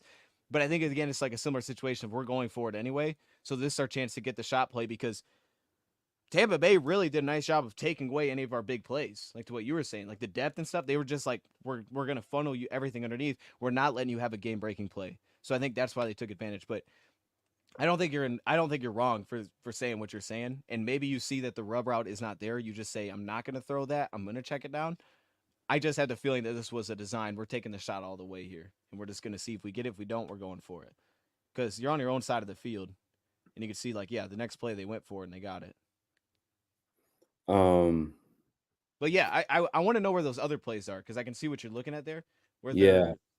they're, I don't know So where I'm the trying to where see these. what this one was. Maybe Do you let me remember check. the result of either of these two? Because if you know the result, I can find him. I Six think six. they're incompletions. Okay, they're incompletions. There was one play too that was just an awful play design where we had only two routes. Well, I think Sione Vaki was out there too, and it was like a little like chip and then a chip and dip and two vertical routes. And it's like 3rd and 6 or 2nd and 6. No, it was 3rd and 6. And Okay, maybe same thing. Maybe they had the idea of just going for that 4th down in that situation, and Vaki was supposed to be like the safety valve. Again, and I'm not trying to disrespect you. He's not a vertical. This is not a vertical offense. This just isn't. And you only have two routes. And then where he, did I we think it throw was it? an Almirah comeback or something like that, and then he almost picked it off. Oh, okay. That was the play action play, right? I believe so. That's the one that I was. That's what I was telling you about, but for some reason I kept cutting out. All right, let me go to that play. I know what play that is. That was a Pissed bad play. me It was off. just Awful that was play. messy in general. Now that was the one where I was giving credit to the defense because in the second half, which you haven't got to, but it was the very first play of the second half. They went to the same coverage, I believe, and we picked up a big shot to St. Brown because I think we adjusted from that one. But let me go to that one. You said Vaki was there though. I don't remember Vaki being out in that play. We might be thinking about two different plays. Let me see. I'll But find we out where it scored on that was. drive, right? It was whatever one. I think it was. It might have been Jamel Dean. It looked like a comeback route for someone, and it could. I could have been thinking of Parker Hesse. Parker Hesse 43, isn't he? No, that's Vaki. Um, yeah, one of them was out there. He was out there. Ooh, I just watched that Va- JMO pass. and No, but we didn't throw it to Vaki. That was one that we didn't throw it to Vaki. no, we didn't throw the But Vaki. I think he Vaki was was just open. he threw a prayer to St. Brown, and it was short, and it almost got picked off. Okay, I think I know what you're talking about. I think I know what you're talking about. He just ran a little underneath route, It and he was like threw it it was to off. him. It was by the sideline. There's only two routes, and they're both going out. Let me find it now. Maybe I Okay, did make it to the second half. I apologize. you may have, you may have, yeah. Because I was like, I don't know if I've seen that yet. Because I know the play that I'm thinking is either the play action one where he threw it to Saint, or it was a little underneath one where he threw it to Saint, and the defense, like he was in his, it was only like a 3 yard pass though. So if it was a shot play, then it's definitely not what you're talking about. All right, hold on, let me see this. Maybe I might have found it on mine. Let's see. Nope, that's definitely not it. I tell you what, it's nice to see Tim Patrick out there though. It was, man. It was nice to see Tim.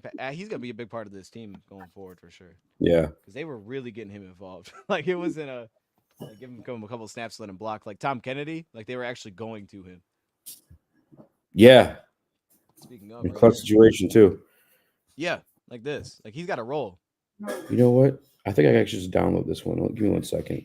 I think I might have it on my phone. Shh. Is it? Because this is no, that's not it.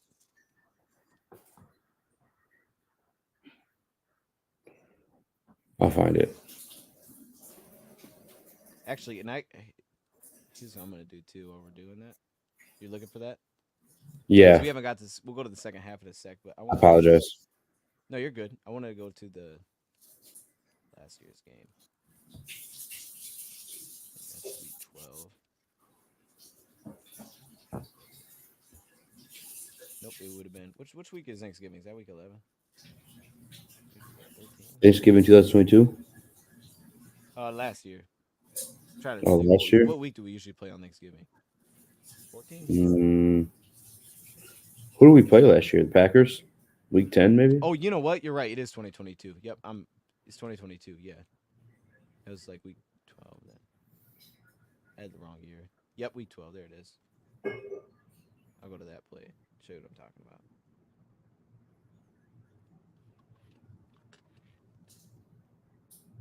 Oh, give me 1 second, Dion. Okay. I Yeah, apologize. chat. No, you're good. I'm going to go to this play real quick and then we'll go back to the game. This is right at the end of the game. And this is what I was talking about. He's 2 times louder than me. Also, is that I can make my mic louder. If I'm quiet, let me know.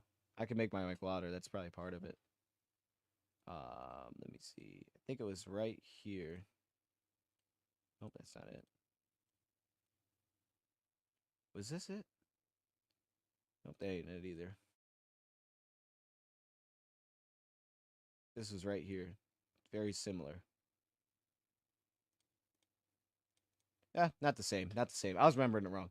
Not the same. Um, the mic was just behind you. Oh, okay. Okay, let me make sure I stay near the mic. It wasn't the same. All right, I won't go to that one. It's a little bit different. All right, we'll go back. I'm gonna get going in the second half. If there's plays that he finds that he wants to show, we'll go to those plays. But for timing reasons, we're pushing 1 o'clock here, and I gotta leave by like 2. So let's get to the second half. Let's start running the second half. We'll get as far as we can. We'll just go a little bit faster. But I want to make sure that we get through much of that as we can. Because the second half was actually good. There was a lot of good in the second half. But the plays that he's talking about was in the first half, and if he's only seen the first half, then he'll just have to find. We'll just have to find those plays in the back end and cut to him.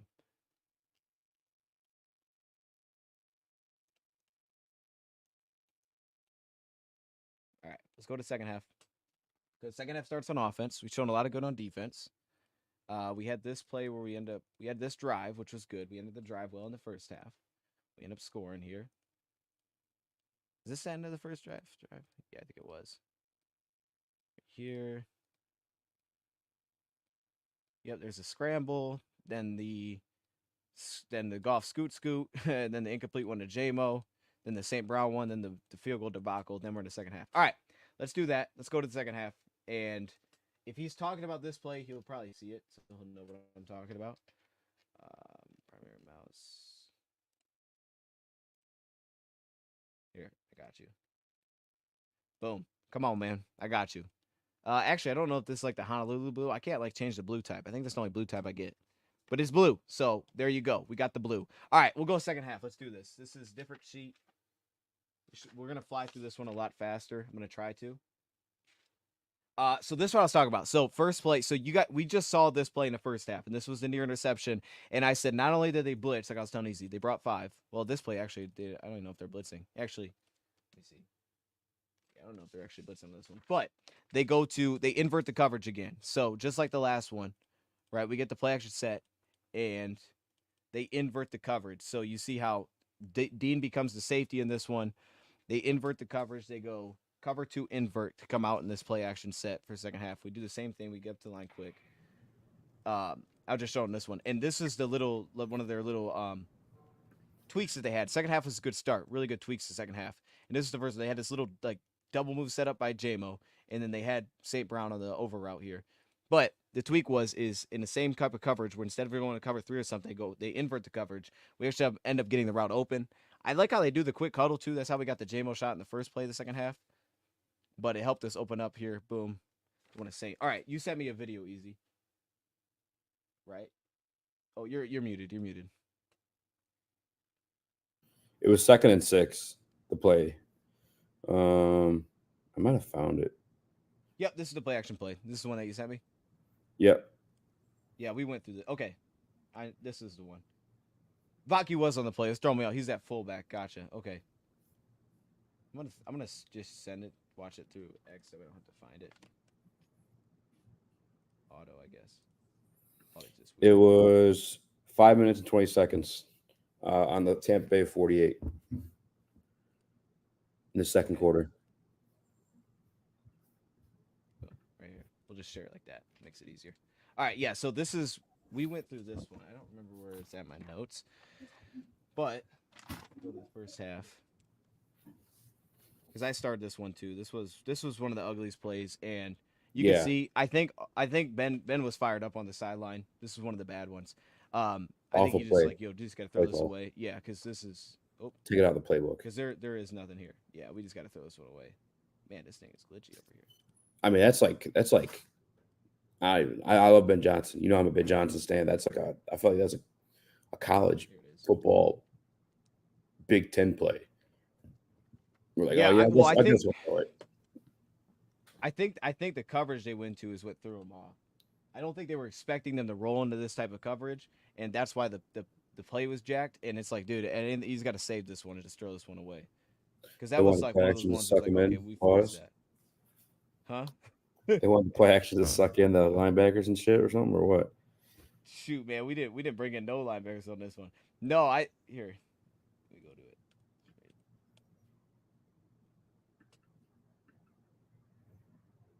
I do need to use like the next gen things I got over here. Maybe I can find stuff faster. Yeah, you know what? I could share my screen because I have it up here on my. Here, let me see. Yeah, you might be better off doing that Sorry, dude. because no, you're good. When I My pulled it back from is not X, it even was over it. glitchy. Can't even, it's all good because What's you share yours love and I'll go to the can second half because I'm pretty sure they go to the exact same coverage, and that's why All I'm right, showing that one because the Lions found a beater for it. is this working?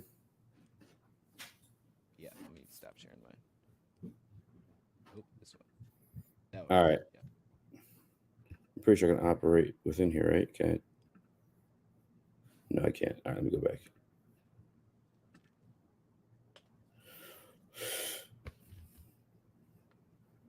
Yeah, This the is blue cursor looking good, chat.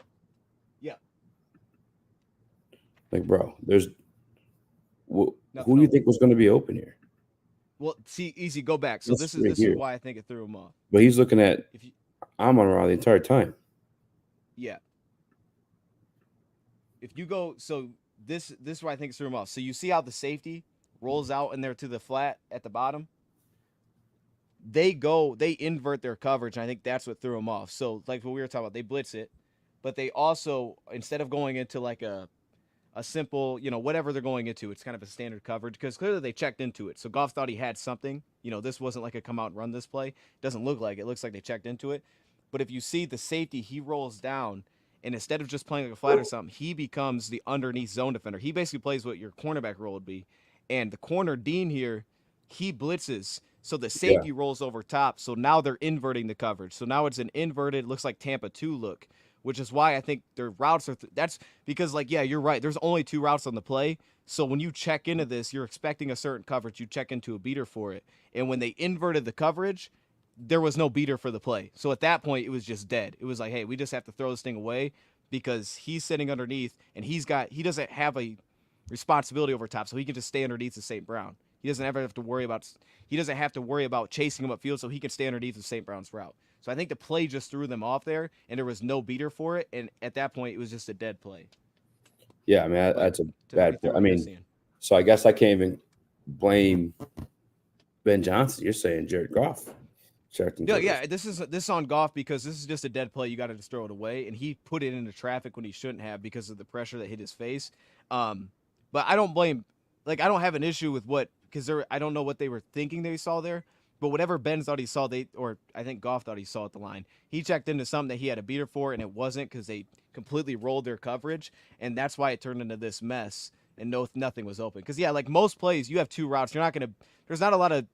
There's clearly a certain coverage you have to get for 2 routes to have something open. You know what I mean? Like you're not running 2 routes on most plays, and I think that's just what got him there. But So then the second half, the first play, the second half, they had a beater for that same coverage. for the interception,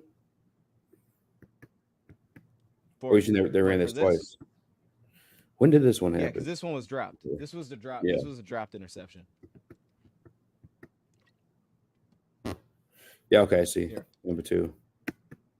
yeah, they made it look weird, but yeah, the safety basically became the cornerback on the play because the cornerback blitz, and then the single eye safety became this half field safety, and the backside cornerback Zion McCollum became a safety on the play, and then they drop out probably just their flat defender to play This underneath. McCollum. So it goes from he becomes the safety. Yeah, if you roll it, he becomes the backside safety, Yeah, then he comes over here. and Who is he's the other this? half field Is this safety. Whitehead? I thought that was That Whitehead. should be just yeah. It should be just, no. That's not Whitehead. That's Isian. He was probably the single high safety at the snap, and then he became the half field safety. Yeah. Yeah, I think it And just threw him off. They didn't, they throw didn't, this they one didn't out have of an answer bounds, for it. brother. Like he had Yeah, some pressure though. he honestly, Easy, he may not have been able to get it out of bounds. I'm being honest. You He said it. probably couldn't get it out of. I'm just being honest, You Easy. said it. With pressure like that, that's the pick, right? Yeah. Like, and like the pick was, you looked at it, that was a terrible play, but like the Patrick, he's running the corner route, and when you see him run the corner route, you're like, I think Goff wasn't trying to throw the middle. I think he was trying to throw the corner out, just hoping that 1-on-1 he could just throw it up, and worst case he knocks it down. Maybe he makes a play. But when he got hit, it kind of went middle of the field, and it was like, where was he throwing it? I think he was just hoping to throw that all the way across the field and hit Tim Patrick. All right, is this another play? Yeah. So this is all the red zone plays. We We were 1-7. Do Okay. you want me to jump into the second half for the red zone? This is the second. Okay, we haven't got there, but we can. This I haven't walked through any this yet is this is for this is the first one. in second half. Hold on, let me see when this is. I believe this is the first quarter. Oh, okay, first half. But I could jump into the second half if you prefer. Whatever you want to show, go ahead. Are you sure? Yeah, whatever you want to show. All right. I just kind of look at I want to look at the red zone plays, I guess. These are the passing plays though. By the way, 13 passing plays to 7 run plays in the red zone. Inexcusable for me. And then one of the running plays was the JG. Yeah, was the cuff quarterback motion. So really only 6 plays. And one of them went for a touchdown. I don't know why we're not running more. Yeah, we had the one nice run we had in the red zone was the little wham play we had that pop for 7. Okay, You this just play. not want to get him popped here. Yeah, I think he didn't throw it because they're starting at the 10. And first off, bro, Joe, Tryon, Shoyinka, those guys played incredibly well. I don't hate this play, right? Cover 1. You're thinking if we can get Sewell out there, he can hit the linebacker, and it's a walk in the end zone. But Joe, like, jumped out there. I think it spooked him. Like, yeah, I don't want to take a negative. I'd rather just throw it at the ground. Yeah. You know how golf, he's real safe with his screens. He just throws those at the ground. Yeah, I'm not going to lie. I think he got kind of, I don't know. I can't say for sure. Laporta, no, I'm playing. I know that he wasn't going to throw that to him. Yeah, Laporta. Hey, Laporta. Yeah. Let me get another play here. Let's get out of here. We kind of know what happened with that one.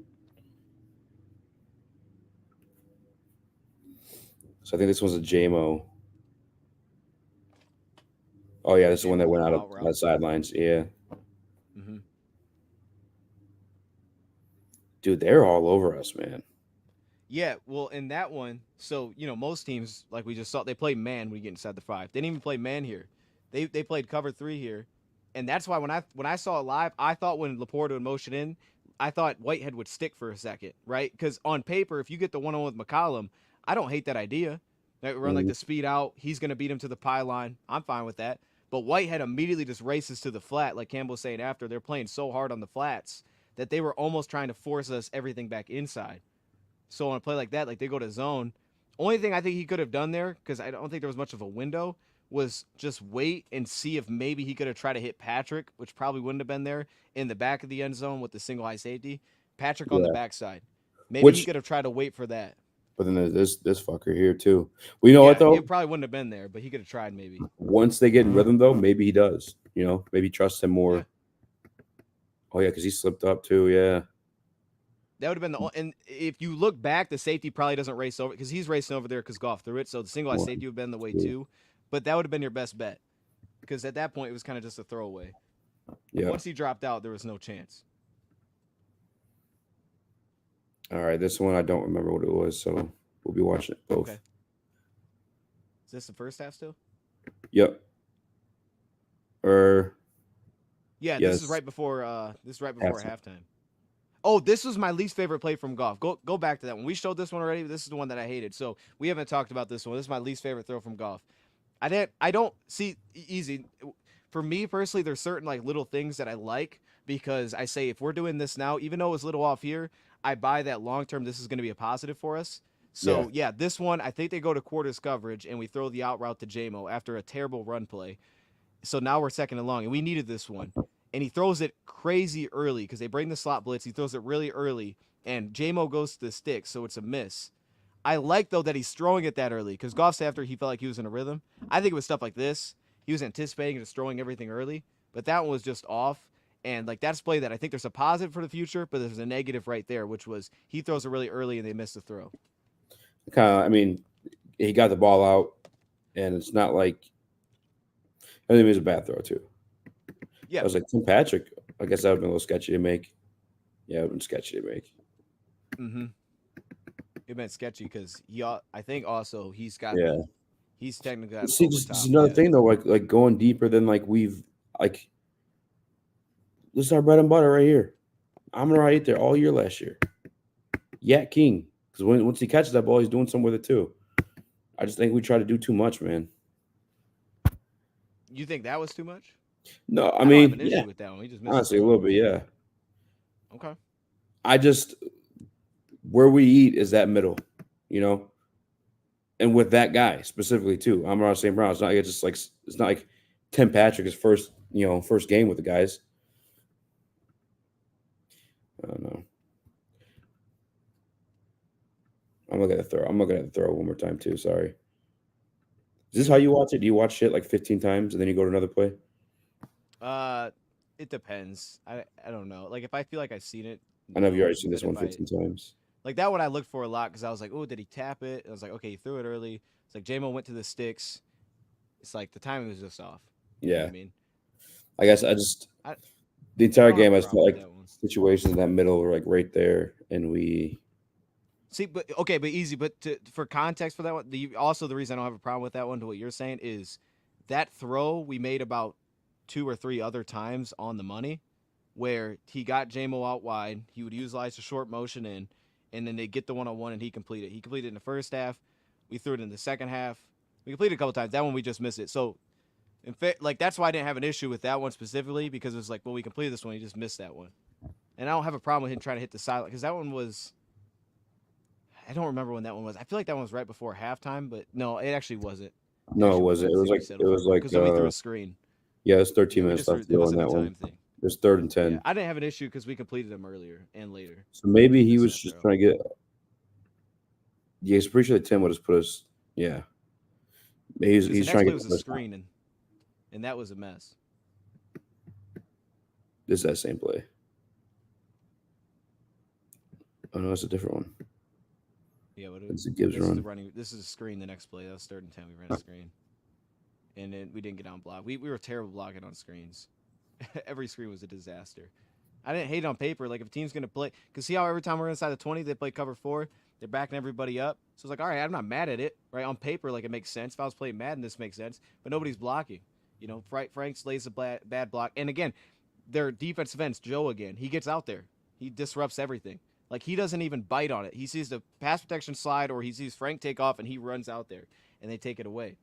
They made some really good plays on defense. They did. The pot's kind of there. And that was before half. Yeah, we tried to hit that one. 'Cause that Let me was see what down that is before I judge too hard.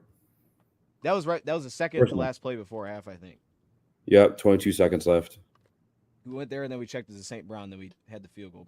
It's Mess weird. up. We went to the end zone before half, but not at the end of the game. Anyway, Oh boy, that was yeah. I don't know what that was. I mean, our pass pro was a mess, but that was. You know what I thought I'm saw not mad seeing at that that. back easy, is that they were trying to hit Kennedy, and then Kennedy was going to try to pitch it back to Khalif. I think that they were almost like running their own like hook and ladder kind of deal. I think Just that's now? what they were trying to do on that last play. No, Oh, at the very end, the I last don't play. think Kennedy was going to run it in. That would If make you look at sense. Khalif running behind him, I think he was trying to pitch it back to him. By the way, I don't hate this. 22 seconds left to go. You're trying to get in the end zone. No, and Like, again, that's cover 4, so the window's gonna be super. And actually, it Yeah. was the flat defender there. It was Tyke Smith who got in there. yeah, I'm not 'Cause even the mad. concept kind of worked for him. Look, he's playing the flat. The flat oh, that was a different play. The flat defender got in Can we there go first. back? Yeah, that was before half.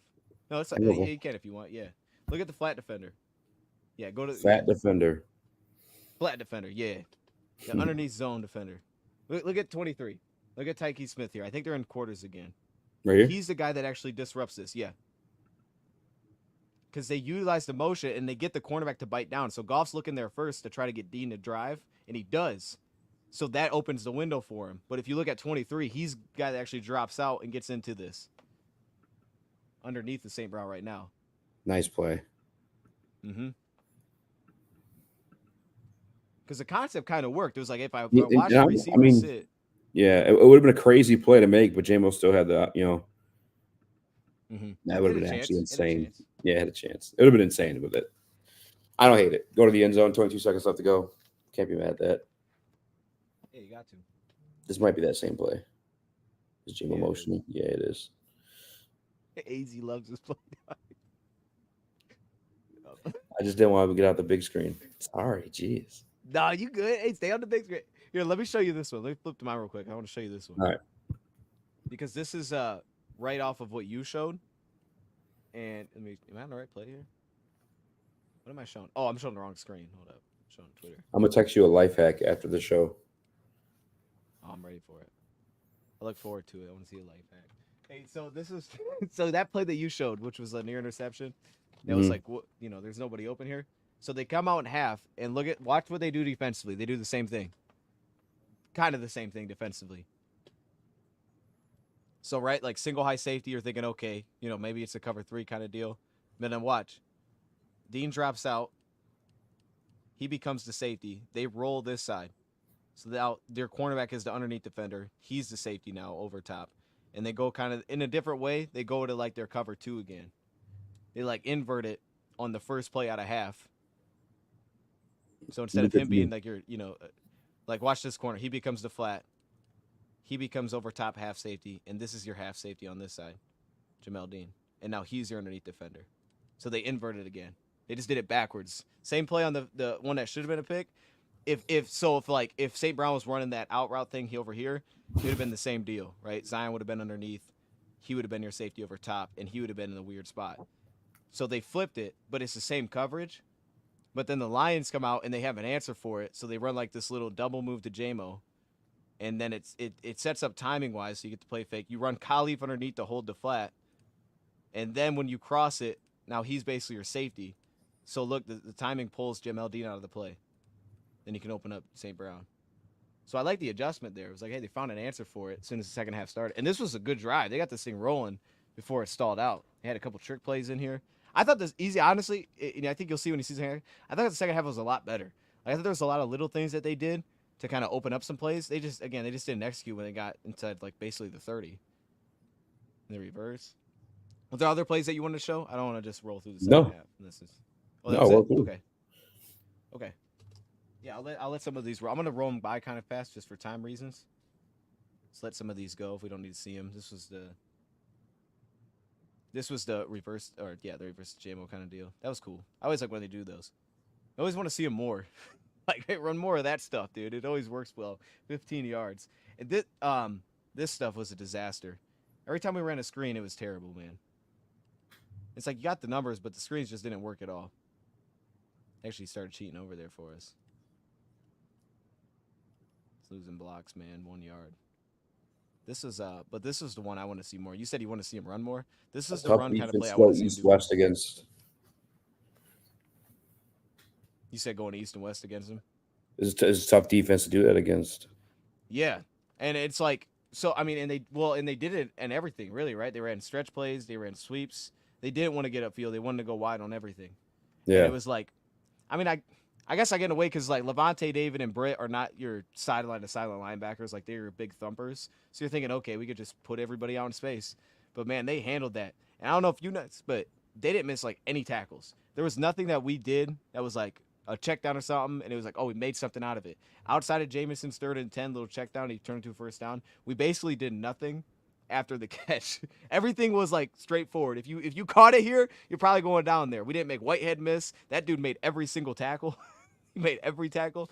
Like they look like such a detailed defense. It was weird. It's like, bro, it's week 2. You guys shouldn't look this good. Make some darn mistakes or something. No, they were on top of everything. This is the run play I want to see more though. Like, cause yeah, they're trying to get wide, but here was like, bro, let's just play power football. They got a light box, or kind of a light box, but with the strong double teams. I mean, I still like want to see Monty get upfield, but it's like, all right, I want to see more of that downhill stuff, just to get a positive on a first down. Because the outside stuff was hit and miss. It was like sometimes it was good, sometimes it was nothing, and then we get into trouble.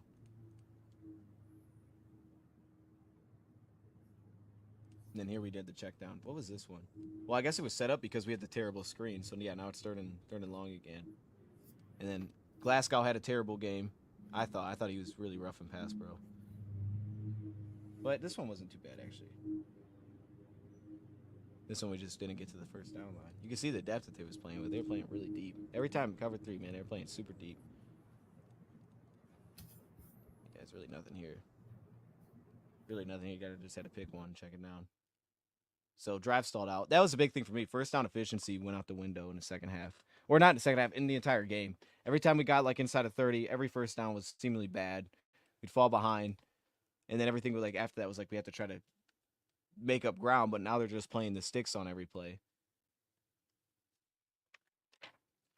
I don't hate the screen passes. it's just we didn't block. Like I don't know if you looked at the last couple plays of that game, man, but on like the last real drive, not the whatever the thing was at the end, like the screen that we threw, the pitch play we did where J-Mo doesn't block his guy, he just lets him go, and then he like expected Saint to maybe pick it up, and he does it, so we lose like 5 yards, and then we go to the screen at the end. It was like third down before the fourth down, and Frank Ragnow and was it Graham Glasgow both blocked the same guy, and the linebacker comes in unblocked, brings him down.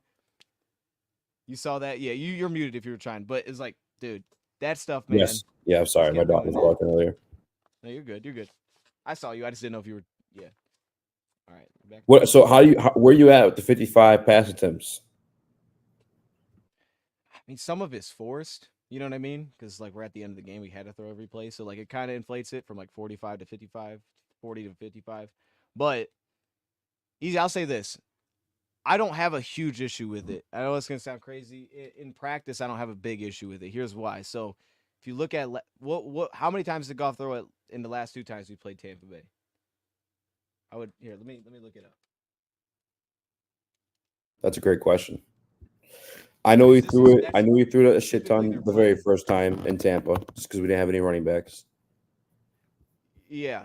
Well, these aren't right. Hold up. Here. I'll be there for you.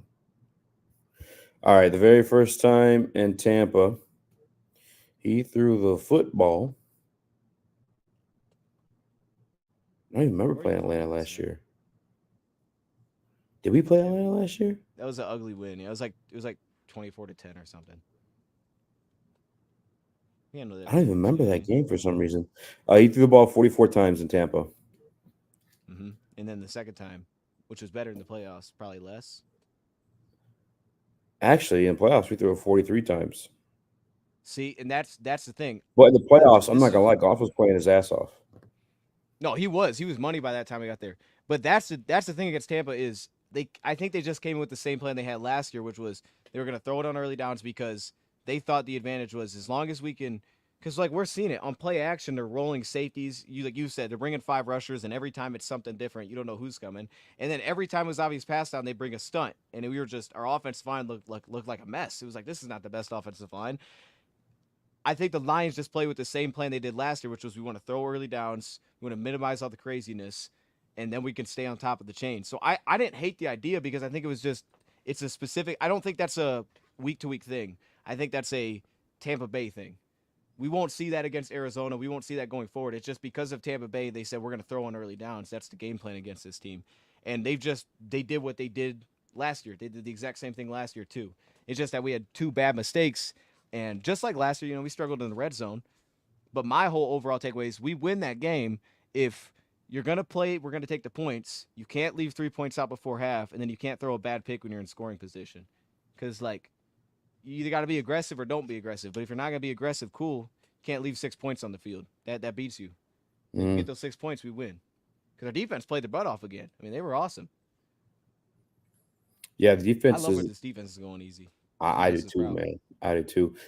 Kurt Steele told me this morning that the Cardinals have another backup tackle situation. Is that true? Oh, I don't even know, but I hope so. I hope they do. See. Oh yeah, we did play Atlanta at home. I literally went to that game. I don't know how I forgot that. Dang, that's crazy. You was at that game. Who was there with you? Spencer, and he was all night on an all-night bender. It was honestly I was babysitting him. It was kind of annoying. I'd say Spencer's disappointed, man. You forgot the game. Oh no, but that makes sense. That makes sense though. Is Jonah Williams their typical right tackle? I think so. Yeah, I think they gave him some big money this offseason. He is on IR. Oh yeah, there you go. Let's see. But yeah, Chet, look at all this, man. I mean, every time we got them behind the chains, it was set up by a great, run stop. Reader was huge in that. Now here, 3rd and 6, and it was like the only things that they did pass the football was Baker got off script. If he didn't get off script, this cover 1 stuff was beautiful, man. It was good coverage everywhere, and then a sack.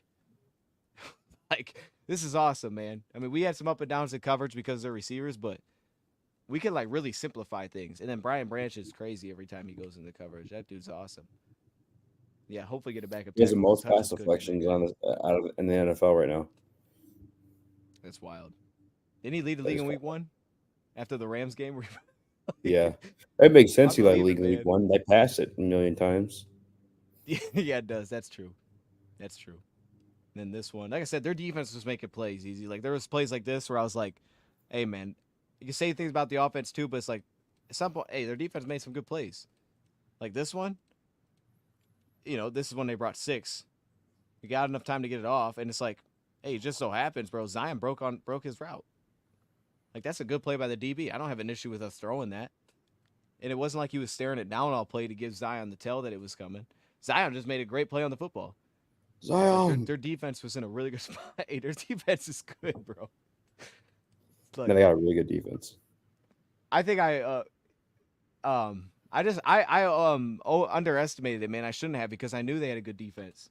And it's like when I did my pick, I'm like, man, I don't feel good about putting 28, but I just thought, and it was capable. We were capable of putting up 28 in this one. But yeah, they were sound, man. I like to see them again. I like to play this team again because we could put up 460 yards to their 220. You're gonna cook this team most of the time. It's Yeah. crazy that you lose that football game. Yeah, we should. Hey, Arizona, you should be able to run a lot better against that team. I assume. I mean, you didn't run the ball terribly in this one. I just thought timely they were running poorly. Yeah. It's like when you needed to have it, you had a bad run. A lot of the game outside that was fine. Just when you needed it, it was bad. J-Mo made a clutch play here. Back to that.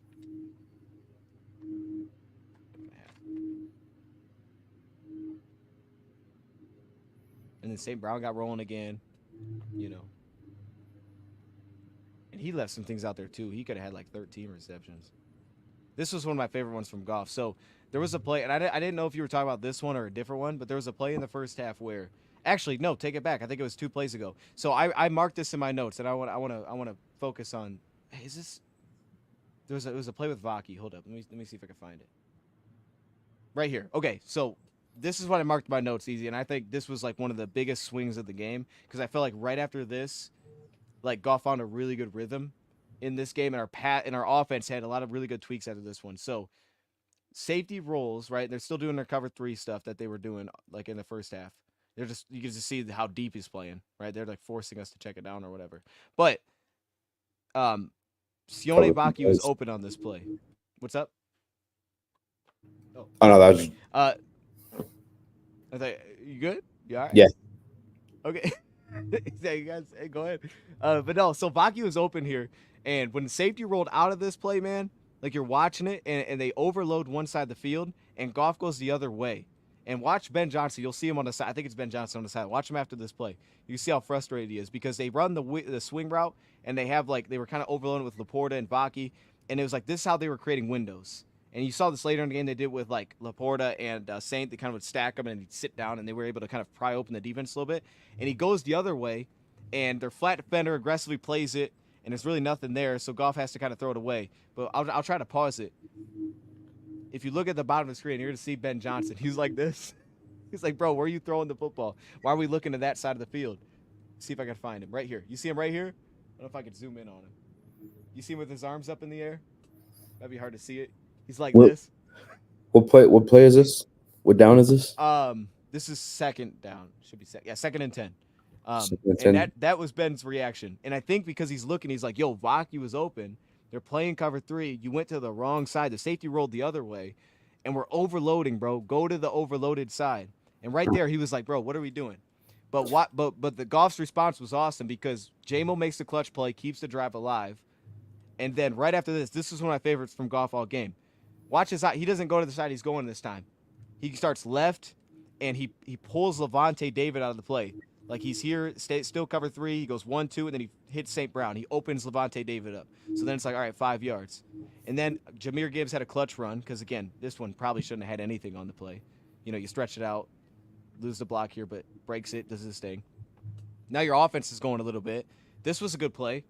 You get the one-on-one with Patrick. Again, they just didn't miss any tackles. It's one-on-one. What is this? Hey, bro, we got to do more with that. You can't have a one-on-one to get 2 yards. He's huge. Yeah, he's huge, bro. I mean, Dean's a big dude too, but like Patrick's gonna be good. Patrick's gonna be good for this team. Because the timing's already kind of there.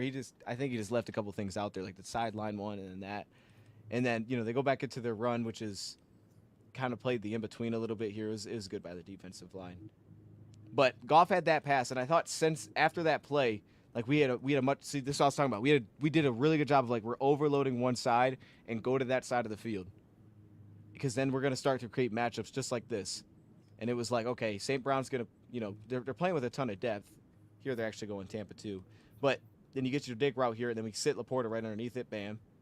And it was like, all right, now he's got the first down. Drive stays alive. We end up scoring on this drive. This stuff was a mess, but it's worth pointing out because every time we went to this counter pull stuff, it was a disaster until the next drive, I think. So you see how on the backs they only have one guy to block it, and then they bring Whitehead and he blitzes and it's blown up. Next time we run this, we put like 3 receivers on his side and we block and we create a wall and we get like 6 yards on the play.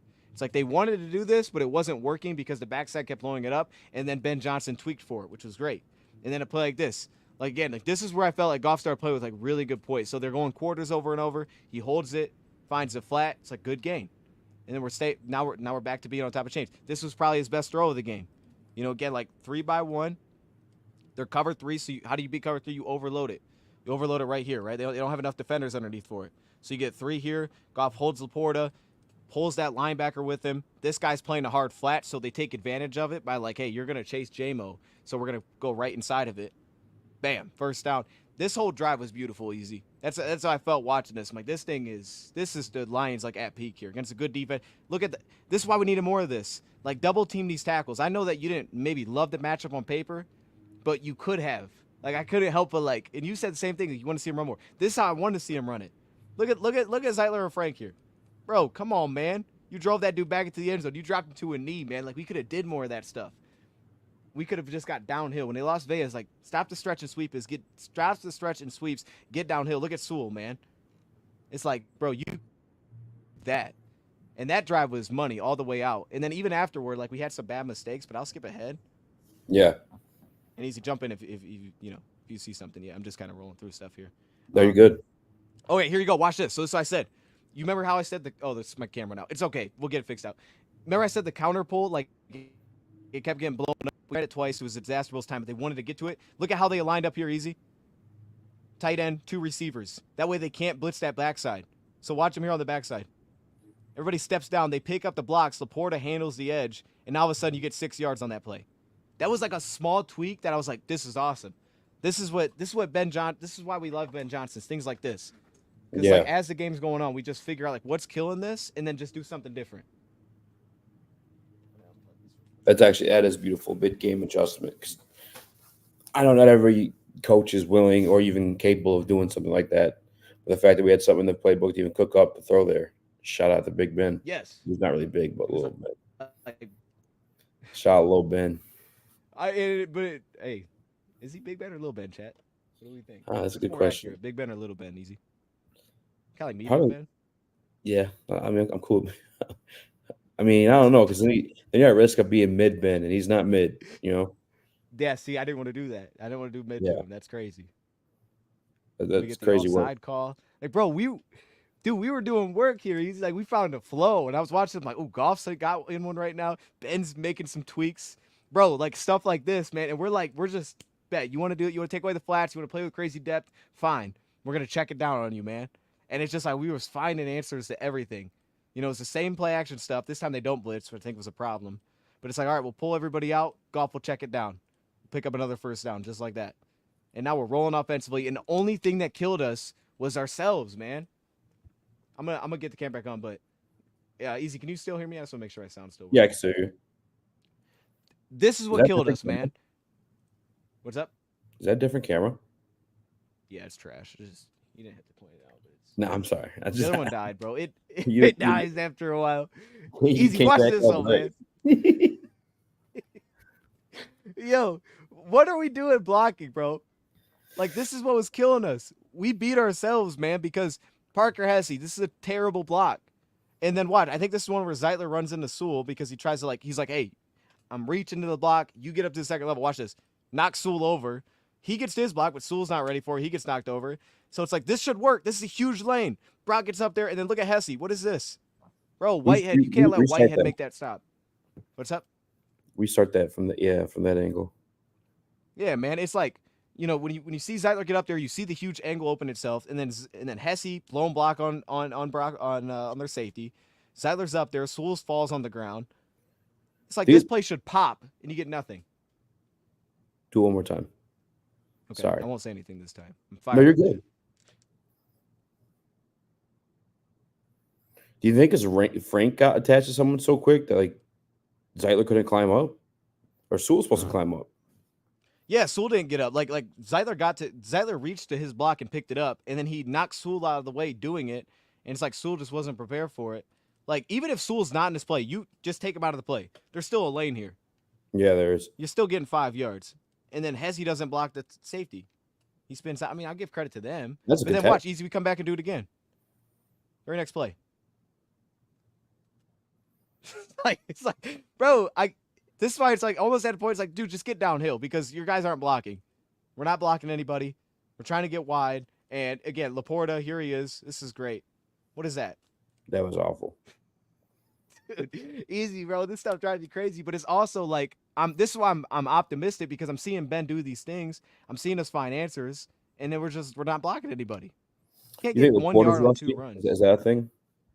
I think it's possible, man. I think it's real possible. It's like almost to a point where it's like just stop putting them in the run game then. If they're not doing their job, just go downhill. Play ugly football, get 3 yards because I'd rather you do that than like it makes sense because it's there. It's like, oh, if we hit this one block, we got 15. But it's just not there. Just like get away from it. Because then we're having to bail ourselves out with this passing game. And to me, this was, again, I didn't like this from Goff, but I also thought St. Brown could have helped us. He could have sat this route down. Because, again, on paper, this makes sense. Like, Ben Johnson's doing work right here, easy. Overloaded again. They're playing zone great. We're going to overload it. So it's like, all right, we're going to pull this edge rusher out.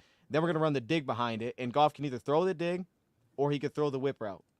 And it's like, if I want to see Saints sit here rather than run through into the zone because this guy's late, it's like if he sits down, he's wide open. But he kind of rolls through it, and then Goff doesn't like it. He should have. The guy's back's turned. And so then he goes to the whip route, which to me, easy. This is defense pass interference. I don't know what else we can call this, but this is pass interference.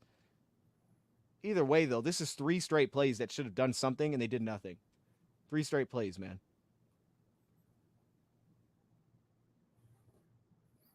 You should have tackled him. They straight up tackled him, man. I'm like, how's that? And then he got I up don't and see how this isn't celebrated. a flag.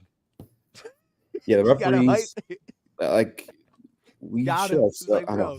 Yeah, that was wild work. It's crazy, bro. And then like our run defense, bro. Jack Campbell, Hutch doing work. Easy. Their running backs had 40 yards on 17 carries. How'd you like Jack Campbell coverage? Man. I like Jack Campbell a lot in this game. Both. Run and pass. Personally, from what I've seen, I liked him in both. Did you have a take on him?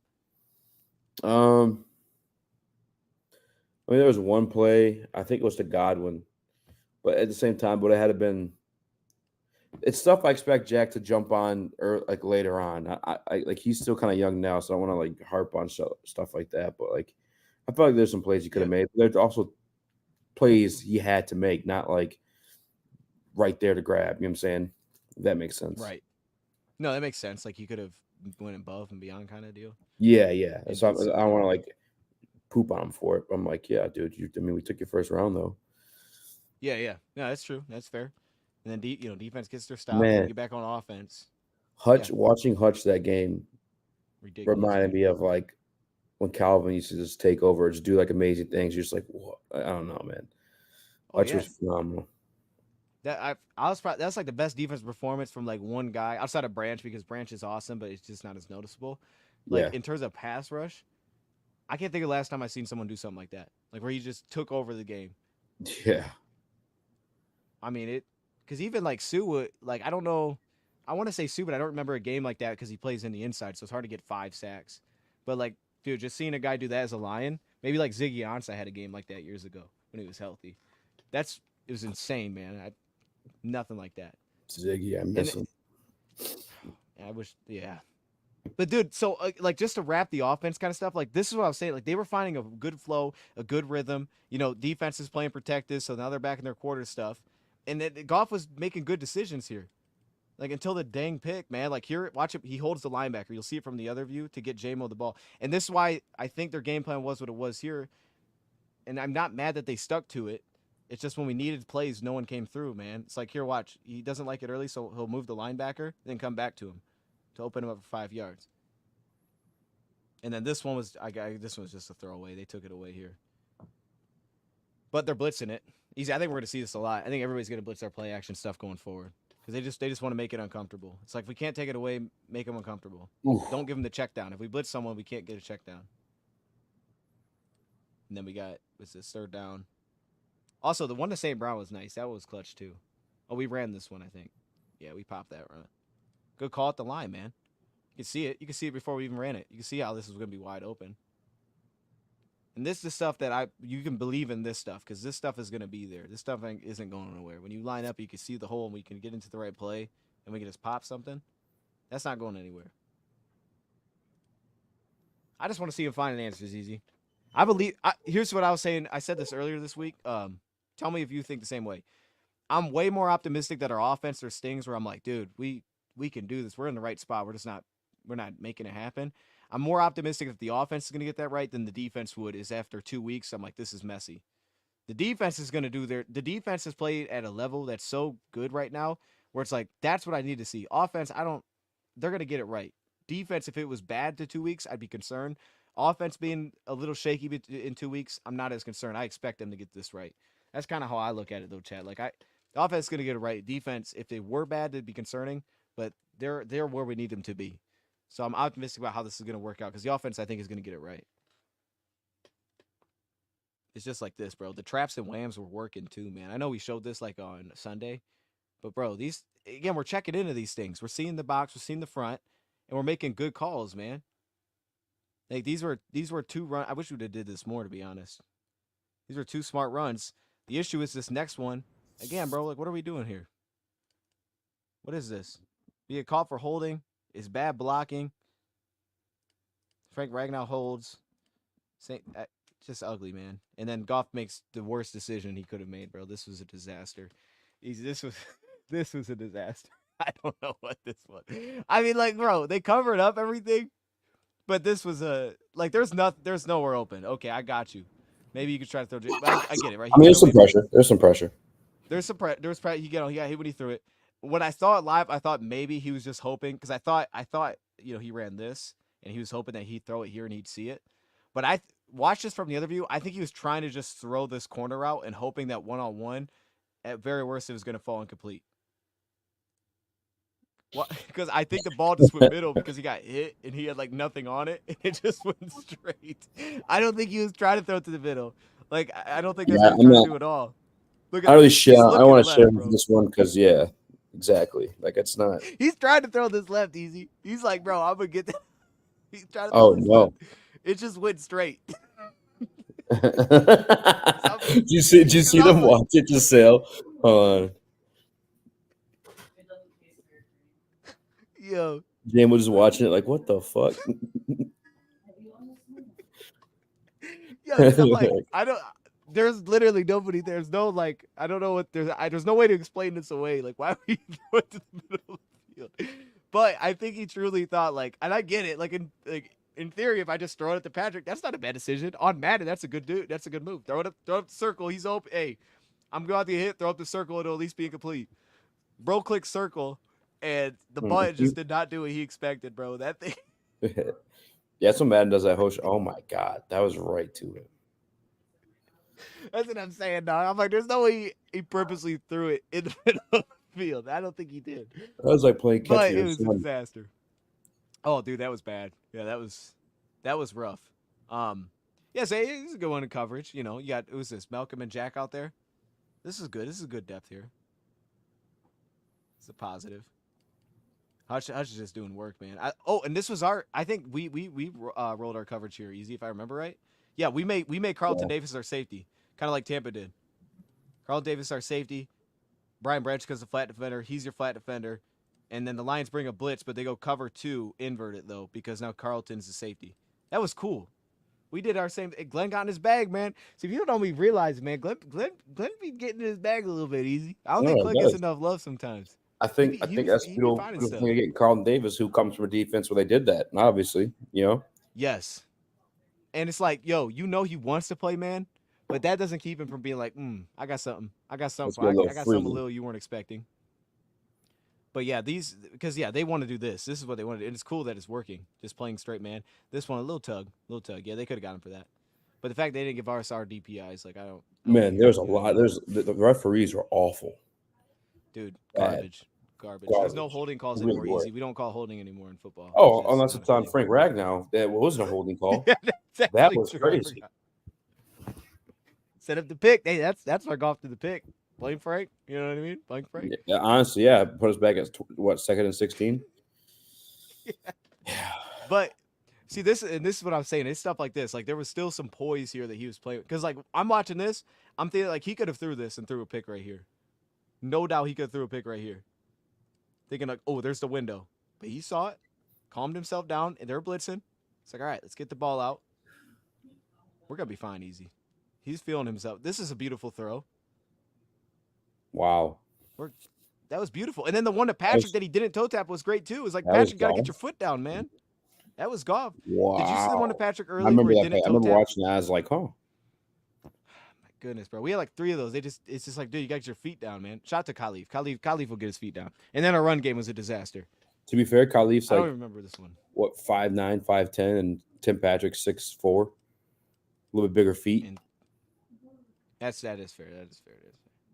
It's like, bro, just reach then, man. You're 6'100", bro. Reach your feet then or something. I don't know, man. It's gonna get right. The timing's still good. Timing's still good. We just aren't running the ball when we need to right here. And then I think this was this is another run. I was gonna skip through this.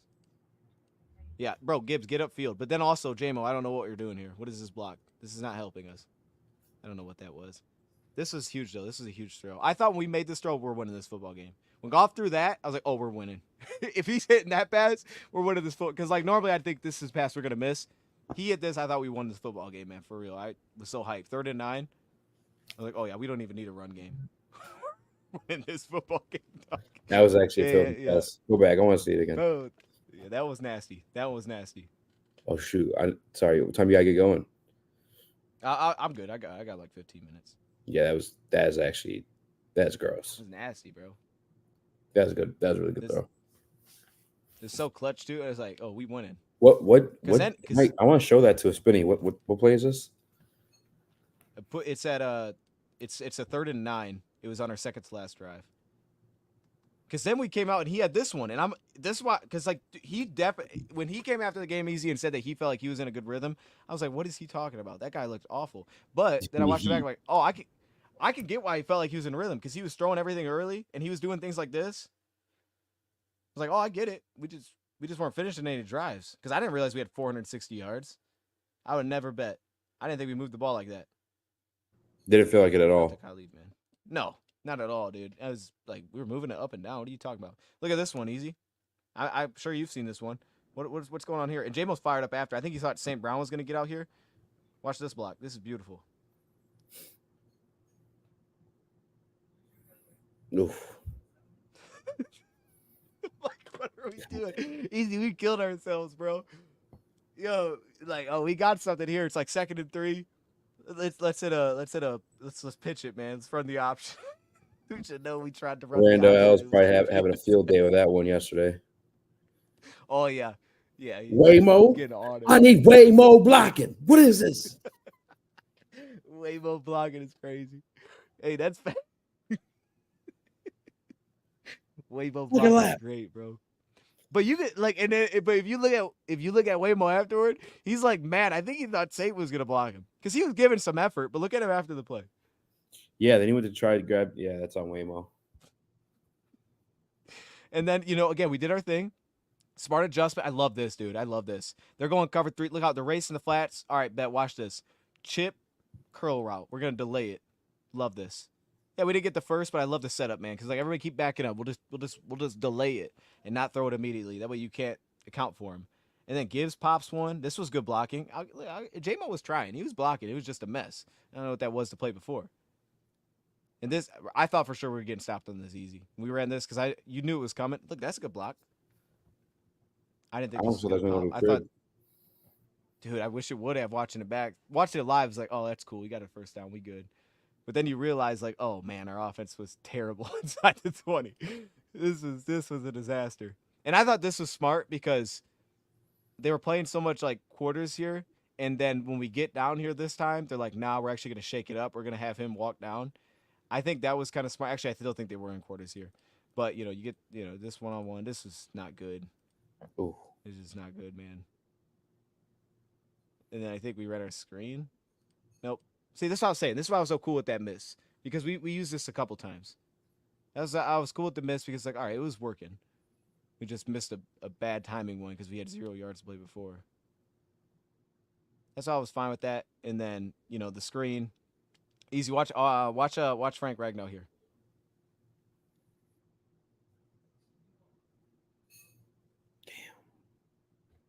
Two guys blocking one, man. It's like, if he and usually Frank's super aware, right? Like Frank He's finds very stuff aware. randomly. Yeah. It's like if he just flips around and finds Dennis. Oh, he's probably walking in the end zone. Maybe this. I mean, again, our defense linemen were all over the place. But if he finds this block, dude, with Gibbs speed, he's gonna shoot up here and at least get us. That guy's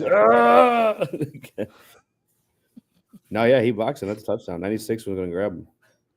Bro, that's it, man. And then the fourth down play. Whereas again, and I actually changed my mind watching this back. They were trying to get the JMO, like the sail here behind it. He takes it away, so he doesn't like it. Whatever. Then he come back to watching this live. Remember, they're like, oh, you should have went to Gibbs faster, and he definitely should have. He never even looks at St. Brown. I think he wanted to get to Gibbs, but him stepping up in the pocket was the issue. Because watch, he like double clutches it. If he gets out a little sooner, maybe he has the chance. Like right here, he double clutch. He's like falling over, so he like double clutches it. And Gibbs is also still moving a little bit, but it's like, oh, if we get that a little faster, maybe he has a chance to get that. Because he never looks at Saint. I thought he looked at Saint when I watched it. No, never mind. I'm thinking of a different play. Yeah. No, I thought I that's thought he the looked one. at Saint I didn't realize he had to move in the pocket there. But when I watched that real time, I thought he should have got that out to Gibbs a little bit sooner. He could have made a play with 100%. That's what I'm saying. That's all what he had to get this out sooner. And then it's like him double clutching it because like here it's fine. He never really looks to say. I don't think he had our attention to throw Saint because they were just using this like a pick play, like pick that and then we have room here. But it's like him falling over right here and then double clutching it was the killer. And, Gibbs move a little bit, but if he wasn't, oh, you saw Frank. Oh, I thought you were reacting to Frank Ragnow going down. It did look. No, I was yawning. Sorry. No, you good. Frank. This did look kind of rough on Frank, man. Oh no, that was Zeitler. Yeah, he just got dropped. Yeah, bro. But, I mean, the first half, when Vea was in there, Frank was struggling, bro. Oh, our interior was struggling big time. The only guy that wasn't was really Zeitler. And then Easy. Oh, dude, I didn't realize how close he was to catching this. He could have walked this thing in. Shout out to Barnes. This is a great play. Oh, yeah. No, I peeped that too. Imagine he did, bro. Dude. Especially after he's going to be huge next week. That would have been a great boost going into next week for him to catch that. Yeah, it would have. Especially he's playing this so smart. And I'm praying for him too, but especially if Anzalone goes out with the concussion. He had a concussion? Yeah. I didn't even know that. Anzalone you got blasted by Barnes. Yeah, honestly, like people forget the Tua stuff. I'm just used to people getting like knocked out from UFC. The Anzalone one, that looked rough. It's a straight Barnes shot to the dome. That's tough. I didn't know that. Yeah, it was tough to watch. I feel bad for him. I hope he gets well. Yeah, but it was. Do you know where it was at? We don't have to look at it. I think it was in the second half. Yeah. Okay, that makes sense.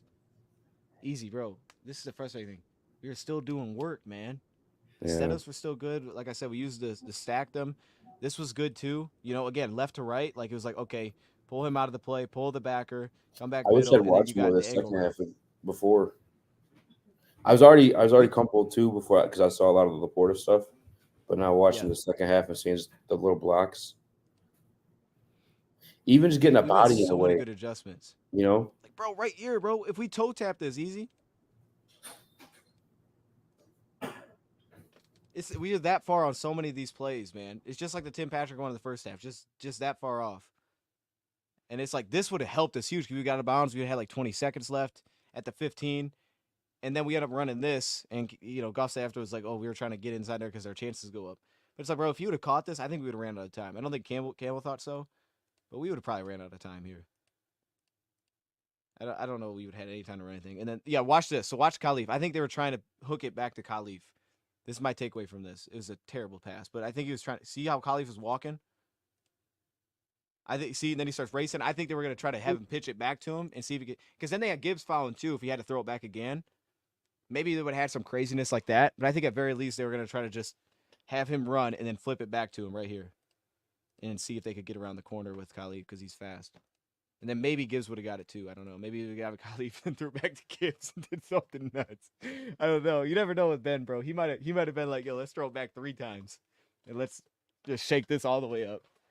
But that's tough, man. We kind of rolled through the second half. Shout out to Easy for joining, man. That made it getting through it a lot easier, to be honest, because it was kind of repetitive because I had already watched it all last night. And I was like, oh, boy, I'm struggling through this. Oh, yeah. Dude, Don't let me hit you that life hack after this. Send me the life hack. We also got to do the hot sauce. Yeah, we do the hot sauce. Hey, got to do the hot sauce, man. Easy, man. Appreciate you joining, dude. No problem, dude. I appreciate you allowing me to join. I know the basics. I get the basics, but I like I like talking ball with you. I've told you this before. Dude, it's fun, man. No, it's fun because you be opening my eyes too. And that play, like I thought I knew what you were talking about, but then to bring that back up, I think was big because that, like, you'll send me stuff, man, and I'm like, I didn't even think of it that way. Like the little one, the Laporta that he was open, I see that and I'm like, nah, that makes tons of sense why he threw that. But then you seen it like, well, I just threw the check down. It's like, nah, that's true too. I moved on that play so fast because I just thought like, oh, that makes sense that he didn't throw it there.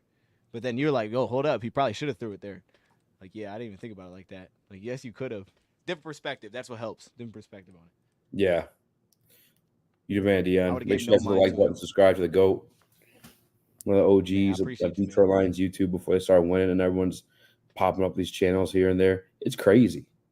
It is. It used to really just be you and Mike, I feel like.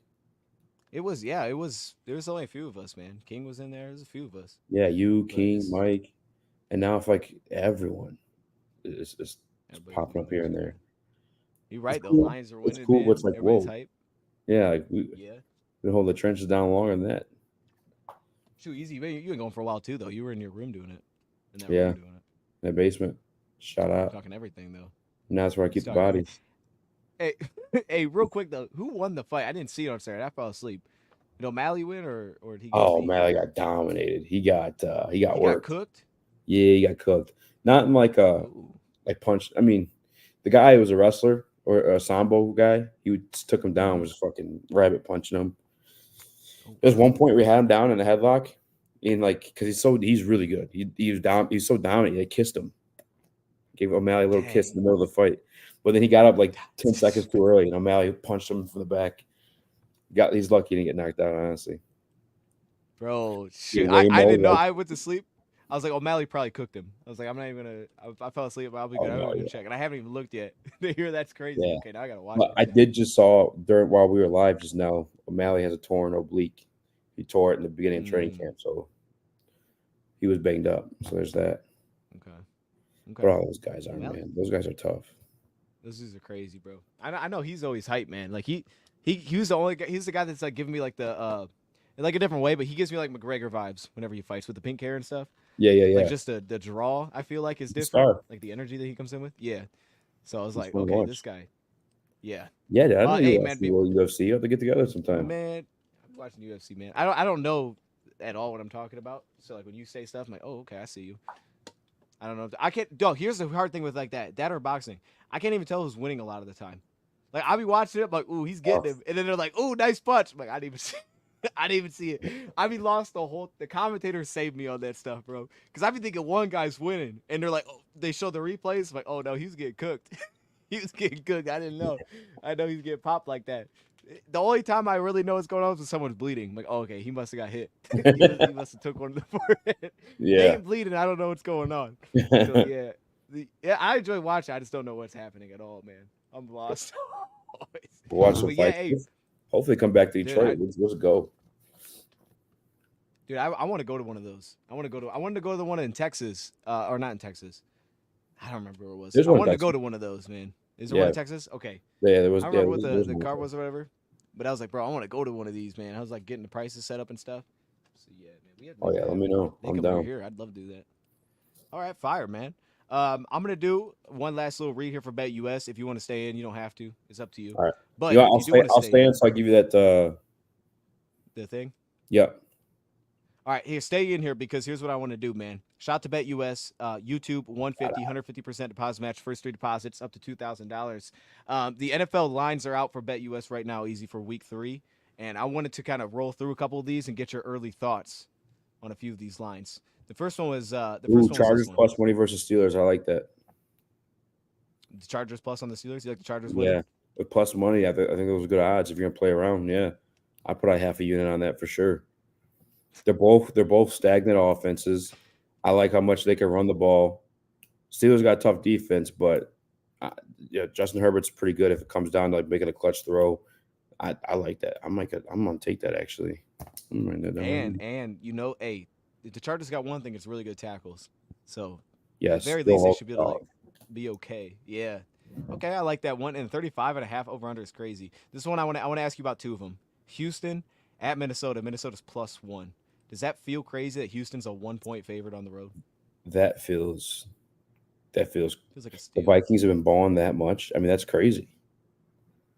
Mm-hmm. Is somebody hurt on the Texans that I don't know about? That's I'm I don't taking think that too. so. Yeah, I'm with you. I like the Texans. I feel like the people are hype on the Vikings now after beating the Niners, but I think that was just a good matchup for 'em, man. I don't think it's the same with the Texans. And then the last one is this one: Kansas City at Atlanta. Atlanta, bro, stole it last night. Atlanta's at home now, That getting was three and a crazy. half points. That was This crazy. is another one, bro. I'm smacking the favorite on this one. I like Kansas City big time, but I think the Yes. hype is real now. Atlanta got the hype back. That was their coming into the season. Where are you at on this one? With Atlanta, man, they're still very much a question mark to me. I don't know what the hell. I don't know how they did that last night. I turned the game off. I thought it was a wrap. I thought it was GG's, and I got a fancy notification that Drake London scored a touchdown. And I was like, what? Like, what? How? Dang, No crazy timeouts, ending, like bro. 30, 40 seconds left or something like that. That's insane. I thought Yeah, Kirk and Cousins was Saquon cooked. dropped the game winner. But, You see that? oh, is that what happened? It was third down to like 3. Atlanta had no timeouts, and they were in field goal range. And instead of running it, they tried to throw it. Saquon had a first down. He just dropped the pass, stopped the That's clock, and then they crazy. got it back. Yeah, it was nuts. This is a good ending, man. Good Monday Night Football. All right, man. Hey, again, use that promo code. There's no link anymore. Just use the promo code. Appreciate y'all joining. This was a 3.5 hour straight. This is like a live game. This is like reacting to a game. That's And crazy. then hey, we'll be back later in the week for Lions Cardinals preparation. But I'm gonna leave it here. Move on from this disaster, and I'll see y'all soon, man. We out. Easy. Got any last words? I'm live for 5-7. We'll heavyweights and catch me on LNU. Yes. All right, man. We out.